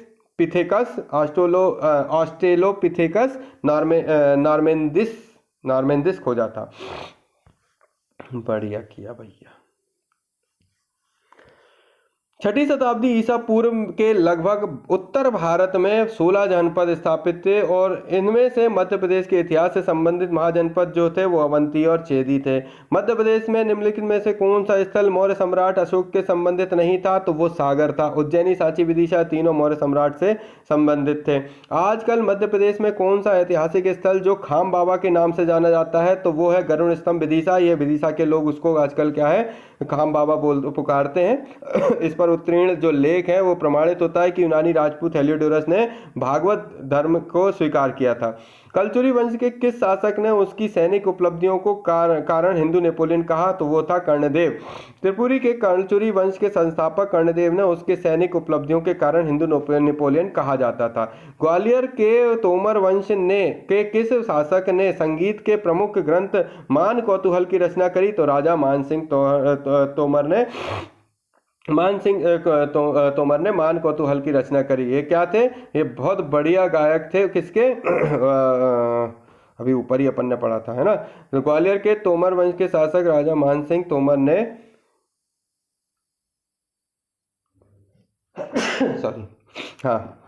ग्वालियर के तोमर वंश के शासक राजा मानसिंह तोमर ने संगीत के प्रमुख ग्रंथ मान कौतूहल की रचना करी और इसके अलावा ग्वालियर में गुजरी महल मान मंदिर का निर्माण भी करवाया। ठीक है, ध्रुपद गायन जो है वो राजा मानसिंह के द्वारा इसको जो है अलग से संरक्षण दिया गया। वो उसके गायक थे, पुरुषों के द्वारा गाया जाता है। ठीक है। उज्जैन में स्थित वैश्य टेकरी स्तूप का निर्माण किस शासक काल ने करवाया था? तो मौर्य सम्राट अशोक ने इसमें करवाया था। मौर्य शासक अशोक ने करवाया था। ठीक है, आगे बढ़ते हैं। अपनी वैश्य पुत्री रानी के लिए उज्जैन में वैश्य टेकरी स्तूप का निर्माण मौर्य सम्राट अशोक ने करवाया था। ओरछा को किस बुंदेला शासक ने बुंदेलखंड की राजधानी बनवाया था? तो वो थे राजा भारती चंद्र ने। ओरछा को सन 1539 में बुंदेल शासक भारती चंद्र ने बुंदेलखंड की राजधानी बनाया था। गोंडवाना शासिका रानी दुर्गावती किस चंदेल शासक की राजकुमारी थी? तो वो थी कीरत सिंह की। चंदेल शासक कीरत सिंह की पुत्री राजकुमारी का नाम दुर्गावती था, जिसका विवाह गोंडवाना शासक संग्राम शाह के पुत्र राजकुमार दलपत शाह से सन 1546 में हुआ। दलपत शाह की मृत्यु के बाद गोंडवाना राज्य की शासिका रानी दुर्गावती बनी, जो सन 1564 में अकबर की सेना में युद्ध करते हुए वीरगति को प्राप्त हुई। कलचुरी चेदी वंश के किस शासक को उज्जैनी भुजंग कहा गया? तो कलचुरी चेदी वंश के किस शासक को उज्जैनी भुजंग कहा गया? तो वो थे युवराज प्रथम को। राजेश्वर की रचना विशाल भंजिका में कलचुरी चेदी वंश के शासक युवराज प्रथम को उज्जैनी भुंजक कहा गया। भोपाल राज्य की स्थापना किसने की? तो उसकी स्थापना करी दोस्त मोहम्मद खान ने, है ना। दोस्त मोहम्मद खान ने मराठा साम्राज्य के पतन सन 1761 के बाद भोपाल राज्य की स्थापना की, जबकि भोपाल नगर 10वीं-11वीं सदी में परमार वंश के राजा भोज ने बसाया था, है ना। तो जो भोपाल नगर जो है वो 10वीं-11वीं सदी के समय परमार वंश के राजा भोज ने बसाया था, और इस मराठा साम्राज्य के पतन के बाद भोपाल राज्य की स्थापना जो है की गई थी। चीनी यात्री हेनसांग ने किस स्थान पर भ्रमण किया था? तो वो थे महेशमती जगह पर। चीनी यात्री हेनसांग जो राजा हर्षवर्धन के शासनकाल में 7वीं शताब्दी में आया और उसने मध्य प्रदेश के महेशमती यानी महेश्वर स्थल पर भ्रमण किया। भेड़ाघाट में गौरी शंकर महादेव का विख्यात मंदिर किसने बनवाया? तो कलचुरी ने बनवाया। भेड़ाघाट में गौरी शंकर महादेव का विख्यात मंदिर त्रिपुरी के कलचुरी शासकों के द्वारा बनाया गया। राजा भृतहरि की गुफाएं किस वंश के शासकों राजाओं के द्वारा बनाई गई? तो परमार राजाओं के द्वारा बनाई गई, है ना। उज्जैन स्थित राजा भृतहरि की गुफाओं का निर्माण 11वीं शताब्दी में परमार वंश के राजाओं के द्वारा करवाया गया। गुप्त वंश का राजकीय चिन्ह क्या था? तो गरुड़। ऐरण सागर जो है, सागर जिले में जो सागर को कहा जाता था, अभिलेख से प्राप्त जानकारी के अनुसार गुप्त वंश का राजकीय चिन्ह क्या था? गरुड़ था। पुरातात्विक स्थल कायथा के बारे में कौन सा कथन सत्य है? तो इसमें ये सारे कथन सत्य हैं, इनको पढ़ लेते हैं। कायथा यानी कि कायस्थ उज्जैन के समीप ताम्रकालीन युग से संबंधित है, अभी अपन ने पढ़ा, बिल्कुल सही बात। दूसरा, कायथा का उत्खनन पुरातत्व शास्त्री श्री वाकणकर के नेतृत्व में हुआ, ये भी अपन ने पढ़ा। कायथा वराहमिहिर की जन्मस्थली है, ये भी अपन ने पढ़ा। तो ये तीनों कथन सत्य हैं, ठीक है। महाभारत कालीन अंगराज कर्ण की जन्मस्थली किसको माना जाता है? तो वो उसको जाना जाता है कुतवार आसन नदी मुरैना। महाभारत कालीन सूर्यपुत्र अंगराज कर्ण का जन्म मुरैना जिले के आसन नदी के समीप कुतवार नामक स्थान में माना जाता है। किंवदंती है कि कुंती ने आसन नदी में ही कर्ण को प्रवाहित किया था। राजा मुचकुंद की गुफा कहाँ पर स्थित है? तो वो है मुरैना में। पुराणों के अनुसार देवासुर संग्राम के बाद मुरैना जिले के अंतर्गत आने वाली एक गुफा में राजा मुचकुंद ने विश्राम किया था, जिसे राजा मुचकुंद की गुफा के नाम से जाना जाता है। राजा मुचकुंद को नाटकीय ढंग से भगवान श्री कृष्ण ने कंस के मित्र कालयवन से निद्रा से जगवाया था, जो भस्म हो गया था, है ना। तो पुराणों के अनुसार देवासुर संग्राम के बाद मुरैना जिले के अंतर्गत आने वाली एक गुफा राजा मुचकुंद ने विश्राम किया था, जिसे राजा मुचकुंद की गुफा के नाम से जाना जाता है, ठीक है। जो कहां पर स्थित है? मुरैना जिले के अंतर्गत आने वाली गुफा है वो, ठीक है। तो कभी जाओ तो घूम आना। विदर्भ के प्रतापी शासक भीमरथ की कन्या किसका विवाह नलपुर के राजा नल से हुआ? उसका नाम था दमयंती। विदर्भ के प्रतापी शासक भीमरथ की कन्या जिसका विवाह नलपुर नरवर के राजा नल के साथ हुआ, उसका नाम था दमयंती। बिंदुसार के शासनकाल में सम्राट अशोक कहां पर 11 वर्षों तक कुमारपाल राज्यपाल रहे हैं? तो वो उज्जैनी, है ना। बिंदुसार के शासनकाल में अशोक जो है उज्जैन में 11 वर्षों तक यानी राज्यपाल रहे। शुंग शासक पुष्यमित्र ने अपने पुत्र अग्निमित्र को कहाँ का शासक बनाया? तो वो विदिशा का बनवाया। शुंग शासक पुष्यमित्र ने अपने पुत्र अग्निमित्र को विदिशा का शासक बनवाया। हर्षवर्धन के शासनकाल में आए चीनी यात्री हेनसांग ने मध्य प्रदेश के किन प्राचीन नगरों को अपनी यात्रा में विवरण किया? तो वो थे उज्जैनी और महेशमती।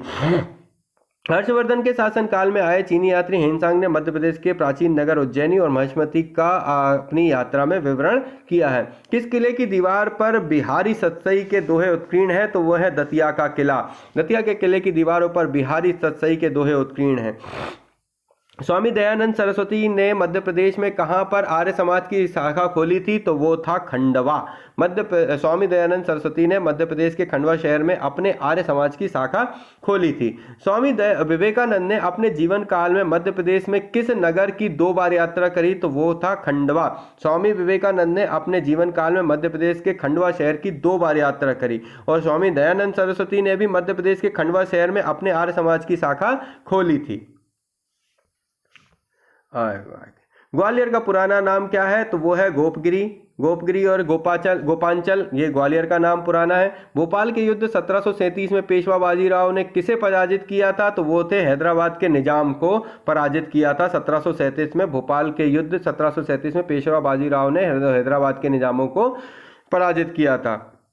भोपाल का युद्ध के नाम से जाना जाता है। कब हुआ? 1737। किसने किसको पराजित किया? तो बाजीराव पेशवा बाजीराव ने हैदराबाद के निजामों को पराजित किया भोपाल के युद्ध में, जो कब हुआ? 1737। इनमें से किस राजा ने विदिशा को अपनी राजधानी बनाया? तो राजा पुष्यमित्र शुंग ने विदिशा को अपनी राजधानी बनवाया।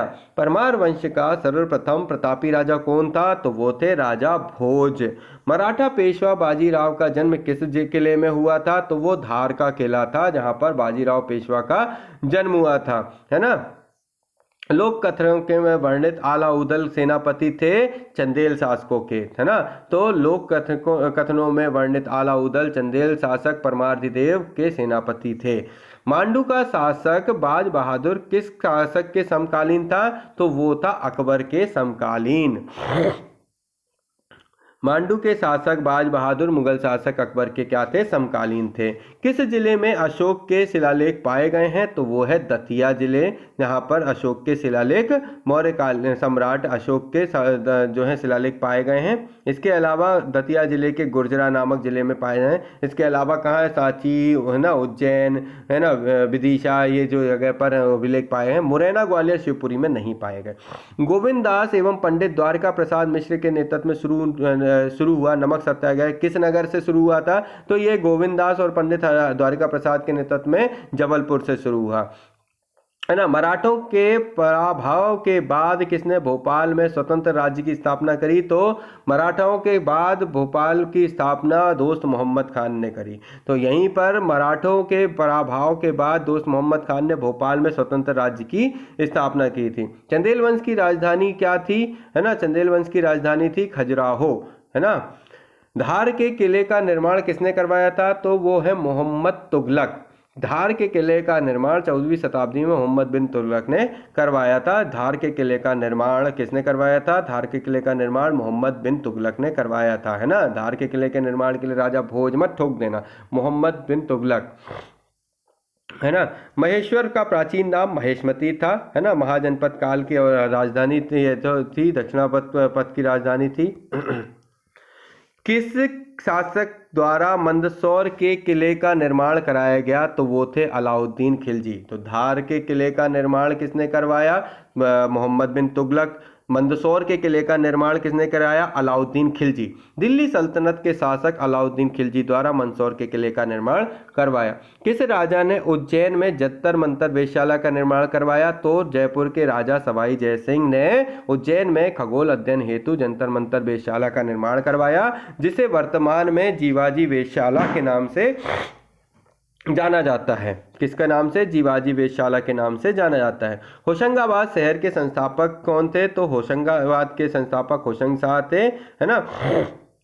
बधाई क्या है? तो एक बुंदेलखंड के लोक नृत्य हैं जिसको बधाई बोलते हैं। बधाई जो है बुंदेलखंड का प्रसिद्ध लोक नृत्य है ना। बधाई बजाई जाती है, लोग नृत्य करते हैं। यह लोक नृत्य विवाह, जन्मोत्सव और मनौती के अवसर पर गाया बजाया जाता है, जब नृत्य होता है। मध्य प्रदेश की राज्य भाषा जो है वो क्या है? हिंदी है, अतः मध्य प्रदेश हिंदी भाषी राज्य है। उदयगिरी की गुफाओं का निर्माण किसके काल में हुआ? तो उदयगिरी की गुफाएं गुप्त काल में हुई। विदिशा जिले में स्थित उदयगिरी की गुफाओं का निर्माण गुप्त काल में हुआ है।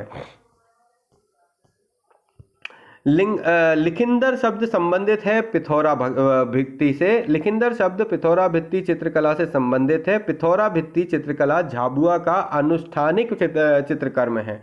डोल ग्यारस जो कि निमाड़ अंचल में मनाया जाने वाला पर्व किस देवता की पूजा से संबंधित है? तो भगवान कृष्ण से संबंधित है।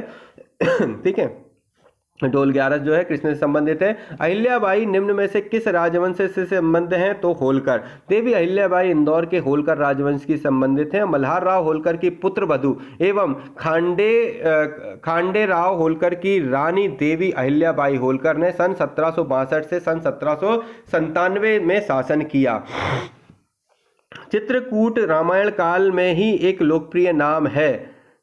यह किस जिले में आता है? तो सतना जिले में आता है। चित्रकूट रामायण काल में ही से ही एक लोकप्रिय नाम है। यह सतना जिले में स्थित है। महात्मा गांधी चित्रकूट ग्रामोदय विश्वविद्यालय भी यहीं पर स्थित है। तो महात्मा गांधी चित्रकूट ग्रामोदय विश्वविद्यालय चित्रकूट में है। उज्जैन प्राचीन कालीन अवंती की राजधानी थी और वह इनका शासक था राजा विक्रमादित्य। उज्जैन प्राचीन कालीन अवंती की राजधानी थी और यहाँ का राजा विक्रमादित्य था। सांची स्तूप के शिलालेख किस लिपि में है? तो ब्राह्मी लिपि में है। और सांची जो है वो ये कहां पर है? रायसेन जिले में आता है। होलकर मूल रूप से क्या थे? तो होलकर मूल रूप से मराठा थे। ठीक है, इसीलिए अपन ने अभी और ऊपर में पढ़ा था कुछ कुछ तो समझो। ग्वालियर के अंतिम महाराजा थे कौन? माधवराव सिंधिया, ये आखिरी महाराजा कहलाए। ग्वालियर के अंतिम महाराज माधवराव सिंधिया, इनकी हेलीकॉप्टर दुर्घटना से 2001 में मृत्यु हो गई। किसने ओरछा के चतुर्भुज मंदिर का निर्माण करवाया था? तो राजा विक्रमादित्य ने ओरछा में चतुर्भुज मंदिर का निर्माण करवाया था, है ना। गुजरी महल और ग्वालियर महल ग्वालियर में बनाए गए हैं। ये किसके द्वारा बनाए गए? राजा मान सिंह तोमर के द्वारा बनाए गए। भीमबेटका पाषाण आश्रय है। ये पुरापाषाण समय का पुरातात्विक स्थल है ना। ये रायसेन जिले में स्थित है। राजा भोज जो है वो परमार वंश के शासक थे, है ना। और उनका नाम से ही राजा भोज अंतर्राष्ट्रीय हवाई अड्डा भोपाल में स्थित है। राजमहल के जिस नमूने के आधार पर बनाया गया था वह मांडू के होशंग शाह का मकबरा, है ना। राजमहल जिस नमूने के आधार पर बनाया गया था वह मांडू में होशंग शाह का मकबरा है। मध्य प्रदेश में पूर्वी भाग में मूल रूप से गौंड का शासन है। तो पूर्वी भागों में किसका शासन है? गौंड का भी अपन ने पढ़ा ऊपर। वो राजवंश जिसकी तीसरी सदी के दौरान मध्य भारत पर नियंत्रण था वो था सातवाहन। सातवाहन राजवंश का तीसरी सदी के दौरान मध्य भारत पर नियंत्रण था। शक्तिमती किस महाजनपद की राजधानी थी? तो चेदी। शक्तिमती चेदी महाजनपद की राजधानी थी। मध्य प्रदेश के दशपुर क्षेत्र में किस वंश का शासन था? तो औलिकर वंश का शासन मध्य प्रदेश के दशपुर में था, है ना। इसके बाद आगे बढ़ते हैं। ये औलिकर वंश का शासन जो है दशपुर जिले में था। चतुर्भुज मंदिर का निर्माण किसने कराया? राजा मधुकर ने करवाया। अभी अपन ने पढ़ा चतुर्भुज मंदिर मंदसौर में है और इसे मधुकर ने बनवाया। जो युद्ध जो इंदौर, नागपुर, रीवा तत्कालीन राज्यों को ब्रिटिश राज के अंतर्गत ले आया था वो था तीसरा आंग्ल मराठा युद्ध। तीसरे आंग्ल मराठा युद्ध में इंदौर, नागपुर, रीवा तत्कालीन राज्यों को ब्रिटिश राज्य में ले आया था। और तृतीय आंग्ल मराठा युद्ध 1817 से 1819 में हुआ था। निम्न में से कौन सा ग्वालियर के सिंधिया शासकों की ग्रीष्मकालीन रूप से जाना जाता है राजधानी? तो शिवपुरी। शिवपुरी जिले के ग्वालियर के सिंधिया शासकों की ग्रीष्मकालीन राजधानी के रूप से जाना जाता है। माधव राष्ट्रीय उद्यान शिवपुरी जिले में है। खजुराहो का उल्लेख जो है वो अलबरूनी के द्वारा मोहम्मद गजनवी के छापे और विजय दौरान राजधानी के रूप में किया गया। गौतमीपुत्र सतकर्णी ने दूसरी शताब्दी में मालवा विजय प्राप्त की थी। गौतमीपुत्र सतकर्णी ने क्या किया था? दूसरी शताब्दी में मालवा पर विजय प्राप्त की थी। यह आदमी चंबल का शेर कहा जाता है। कौन था? तो डाकू मान सिंह को चंबल का शेर बोलते हैं। यह एक मोरक्का यात्री थे जिन्होंने अपने लेखों में खजुराहो मंदिर का उल्लेख किया। तो वो था इब्न बतूता जो एक मोरक्का यात्री था, मोरक्को यात्री था जिसने लेखों में खजुराहो का मंदिरों का उल्लेख किया है। देवास जो है तुकोजी राव और जीवाजी राव द्वारा बसाया गया था। तो देवास जो है वो किसके द्वारा बसाया गया? जीवाजी और तुकोजी राव और जीवाजी राव द्वारा बसाया गया था। ग्वालियर का किला जो है वो 6वीं शताब्दी में बनाया गया था। ग्वालियर का किला 525 ईस्वी में राजा सूर सिंह के द्वारा बनवाया गया था। अवंती के राज्य में मुख्य रूप से मुख्य नगर उज्जैन था। अवंती के राज्य में मुख्य नगर उज्जैन था। कहा जाता है कि सम्राट अशोक की पत्नी यहाँ पैदा हुई, तो वो जगह विदिशा है। हंस को हराने वाला मालवा के राजा थे यशोवर्मन। हंस को हराने वाले राजा कौन थे? यशोवर्मन मालवा के थे। गलत जोड़ा पता करें तो ये तो छोड़ दो, ये उज्जैन जो है शकों से, उज्जैन शकों से गलत है। उज्जैन पर गुप्त वंश का शासक विक्रमादित्य द्वितीय का शासन था। सन 1818 तक मराठा होलकर की अवधि के दौरान मालवा की राजधानी थी, तो वो थी महेश्वर। सन 1818 तक मराठा होलकरों की अवधि के दौरान मालवा की राजधानी महेश्वर थी। महेश्वर खरगोन जिले में स्थित है। भोपाल के गौहर महल जो कि 1816 में नवाबों के अंतर्गत आता था। होलकर एवं सिंधिया के राज्य के क्षेत्रों को पहचानो, तो ये क्षेत्र हैं, इनको पहचानना है। तो होलकर ने अपना राज्य इंदौर में तथा सिंधिया ने अपना राज्य ग्वालियर में स्थापित किया था। खजुराहो मंदिर स्थापत्य के निर्माण के में सहयोगी थे चंदेल, क्योंकि ये किसने बनवाया था? चंदेलों के द्वारा बनवाया गया था। निम्नलिखित में से किस शासक ने ओरछा को बुंदेलखंड की राजधानी बनाया? तो बुंदेला शासकों ने ओरछा को बुंदेलखंड की राजधानी बनाया। तो बुंदेलों की राजधानी क्या थी? ओरछा। प्राचीन अवंती महाजनपद की राजधानी उज्जैन थी। भारत की स्वतंत्रता के पश्चात मध्य प्रदेश की राजधानी नागपुर बनाई गई। भारत की स्वतंत्रता के बाद सन 1947 में मध्य भारत की राजधानी नागपुर थी, जिसे 1956 के पुनर्गठन कर भोपाल की नई जो वर्तमान में है बनाई गई, है ना। तो 1956 से पहले 1947 से 1956 तक भारत की राजधानी नागपुर थी। 1956 के बाद भोपाल कर दी गई। शुंग राजा भागभद्र के दरबार में ग्रीक राजदूत ने हेलियोडोरस स्तंभ का निर्माण कराया, तो वो कहाँ पर करवाया? विदिशा में करवाया। ठीक है। निम्न में से कौन सा राजवंश मध्य प्रदेश से संबंधित है? तो कलचुरी कोकल्य ने जिसको स्थापित किया था वो मध्य प्रदेश में है। मध्य प्रदेश का वह कौन सा शासक है जो महान विद्वान लेखक निर्माता था? तो राजा भोज। बुंदेलखंड का प्रतापी राजा कौन था? तो छत्रसाल। किस ग्रंथ के में उल्लेख है कि बुद्ध काल में अवंती की राजधानी उज्जैनी थी? पाली ग्रंथ। मंदाता नगर की स्थापना मुचकुंद ने करी थी, मूलचंद नहीं है, मुचकुंद ने करी थी। ठीक है। जो पनगुड़िया कहाँ से प्राप्त है? शिलालेख।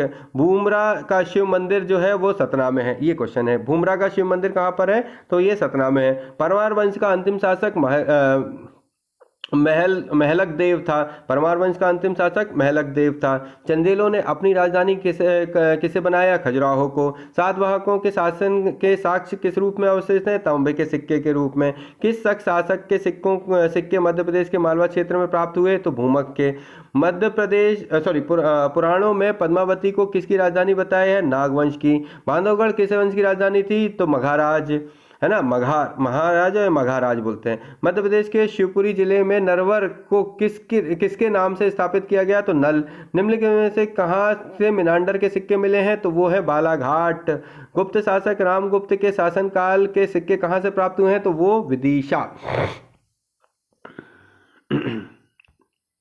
चंद्रगुप्त द्वितीय के अभिलेख कहाँ प्राप्त हुए हैं? तो मालवा से। किस अभिलेख में सूर्य मंदिर का निर्माण है? मंदसौर, दसपुर। किस अभिलेख में राजा शरतकालीन सूर्य भाती है? तो मैन।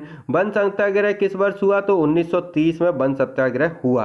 धार नगरी पर आक्रमण की जानकारी किस लेख में मिलती है? तो मंगाई लेख में मिलती है, जो में भोज की धार नगरी पर चालुक्यों का आक्रमण हुआ, जिसकी जानकारी मंगाई लेख से मिलती है। किस वंश की राजधानी त्रिपुरी थी? तो कलचुरी। मध्य प्रदेश के मालवा क्षेत्र में प्रथम दिल्ली सल्तनत में प्रवेश किसने कराया था? तो अलाउद्दीन खिलजी ने 1305 में करा था।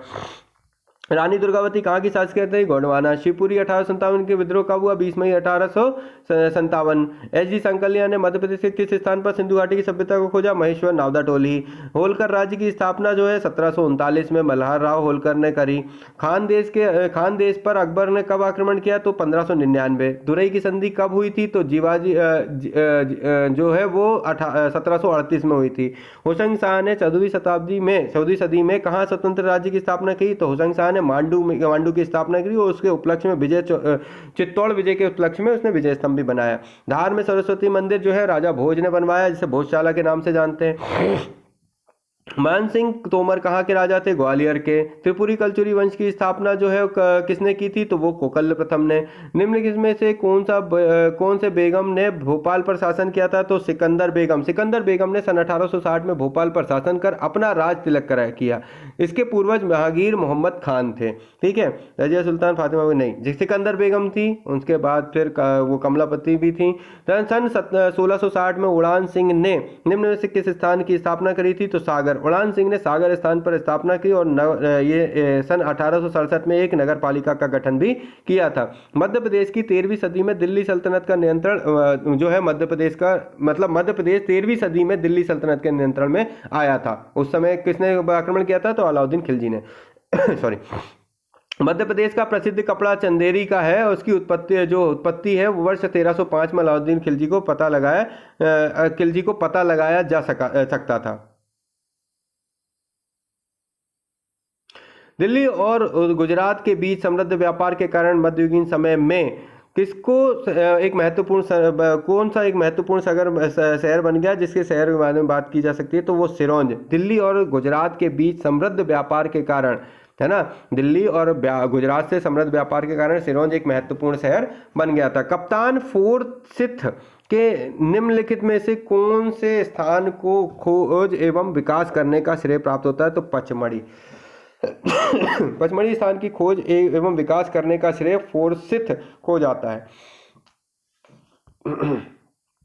दिलावर खान ने मालवा सल्तनत की शुरुआत की और मांडू में अपनी राजधानी स्थापित की। दिलावर खान ने सन 1390 से 91 में मालवा सल्तनत की शुरुआत की और मांडू को अपनी राजधानी बनाया। होशंगशाह दिलावर खान का क्या था? पुत्र था।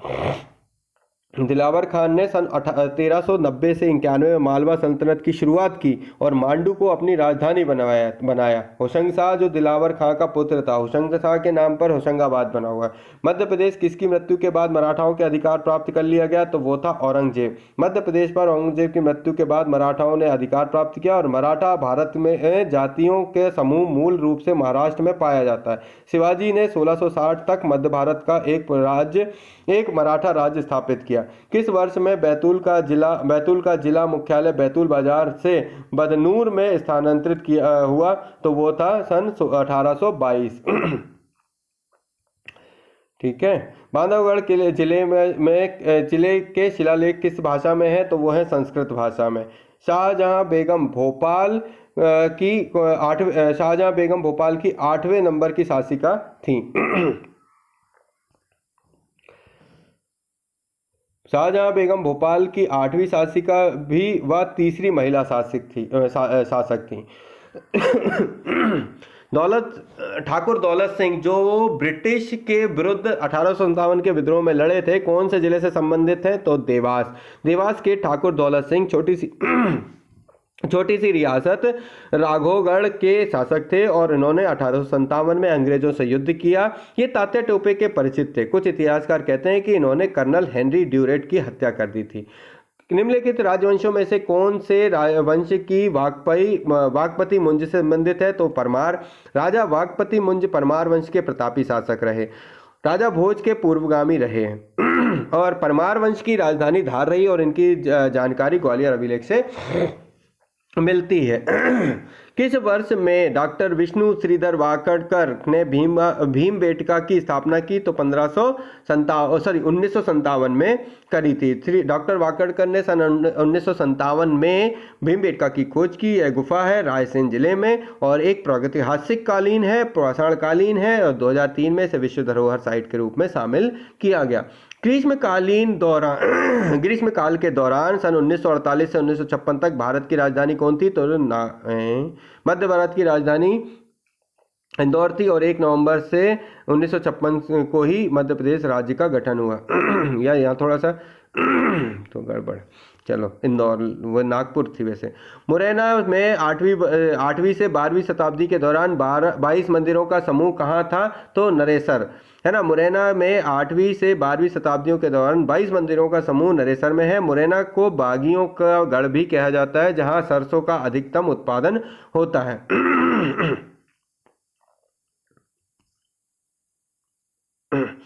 22 मंदिरों का समूह कहाँ पर है? मुरैना के नरेसर में है।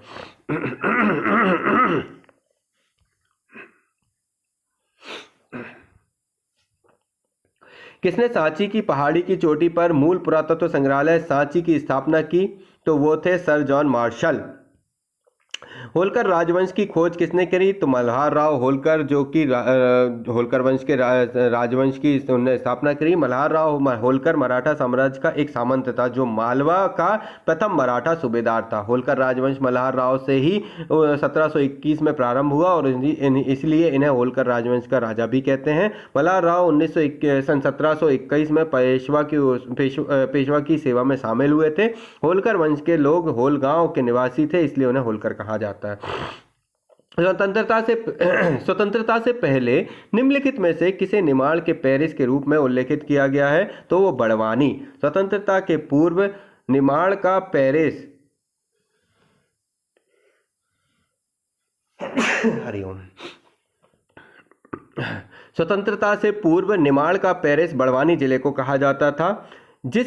यह जिला मध्य प्रदेश के दक्षिण पश्चिम में स्थित है। नर्मदा नदी इसकी उत्तरी सीमा बनाती है। बड़वानी से 8 किलोमीटर दूर सतपुड़ा की पहाड़ी में भगवान ऋषभदेव की 84 फीट की एक पत्थर से निर्मित प्रतिमा पहाड़ों से निकलती है, जो 52 गजा के नाम से विख्यात है, जहां पर धान उद्यान केंद्र है। बड़वानी जिले की स्थापना 25 मई 1998 को हुई। जिले के दक्षिण में सतपुड़ा एवं उत्तर में विंध्याचल श्रेणियां आती हैं। तो स्वतंत्रता से पूर्व निमाड़ का पेरिस बड़वानी जिले को कहा जाता था। यह जिला मध्य प्रदेश के दक्षिण पश्चिम में स्थित है और यहाँ से बड़वानी से 8 किलोमीटर दूर सतपुड़ा की पहाड़ियों में भगवान ऋषभदेव की 84 फीट ऊंची पत्थर की मूर्ति है, जिसे 52 गजा मंदिर बोलते हैं।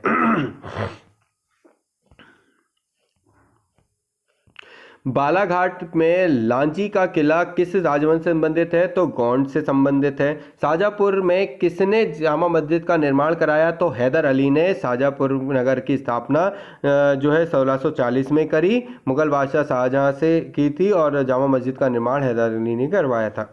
है तो शाहजहांपुर में जामा मस्जिद का निर्माण हैदर अली ने करवाया और शाहजहांपुर नगर की स्थापना जो है मुगल बादशाह शाहजहां ने की थी। देवी अहिल्या पुरातत्व संग्रहालय कहाँ पर है? महेश्वर में है। महेश्वर जो है महेशमती नगर पश्चिम निमाड़ खरगोन जिला में स्थित है और देवी अहिल्या बाई ने सन 1767 में महेश्वर को अपनी राजधानी बनाया। यहाँ सन 1952 से 53 एवं 1936 में पुरातात्विक उत्खनन हुए और उत्खनन में पाषाण काल से लेकर 18वीं सदी तक के सांस्कृतिक अवशेष मिलते हैं। तो भाई यहाँ आकर अपना जो चैप्टर है पहला फर्स्ट चैप्टर जो है हिस्ट्री का है ना, एमपी हिस्ट्री जो है वो कंप्लीट होता है। और मैं जितना शुरुआत में कह रहा था अंत में भी यही कहूँगा, ऑब्जेक्टिव सिलेबस है अभी, तो ऑब्जेक्टिव ही ज़्यादा कंसंट्रेट करें, वन लाइनर पर प्रश्न ध्यान दें, इंटरनली पढ़ते चलें। आयोग को मैं आपको पढ़ाऊंगा तो उसको ध्यान से पढ़िएगा। नई चीज़ें नई जानकारियां जल्द ही आती रहेंगी। बने रहिए हमारे साथ और लाइक शेयर सब्सक्राइब करना मत भूलिएगा। So please subscribe right now, then जल्दी ही मिलते हैं अपन। जय हिंद, जय भारत। थैंक यू दोस्तों।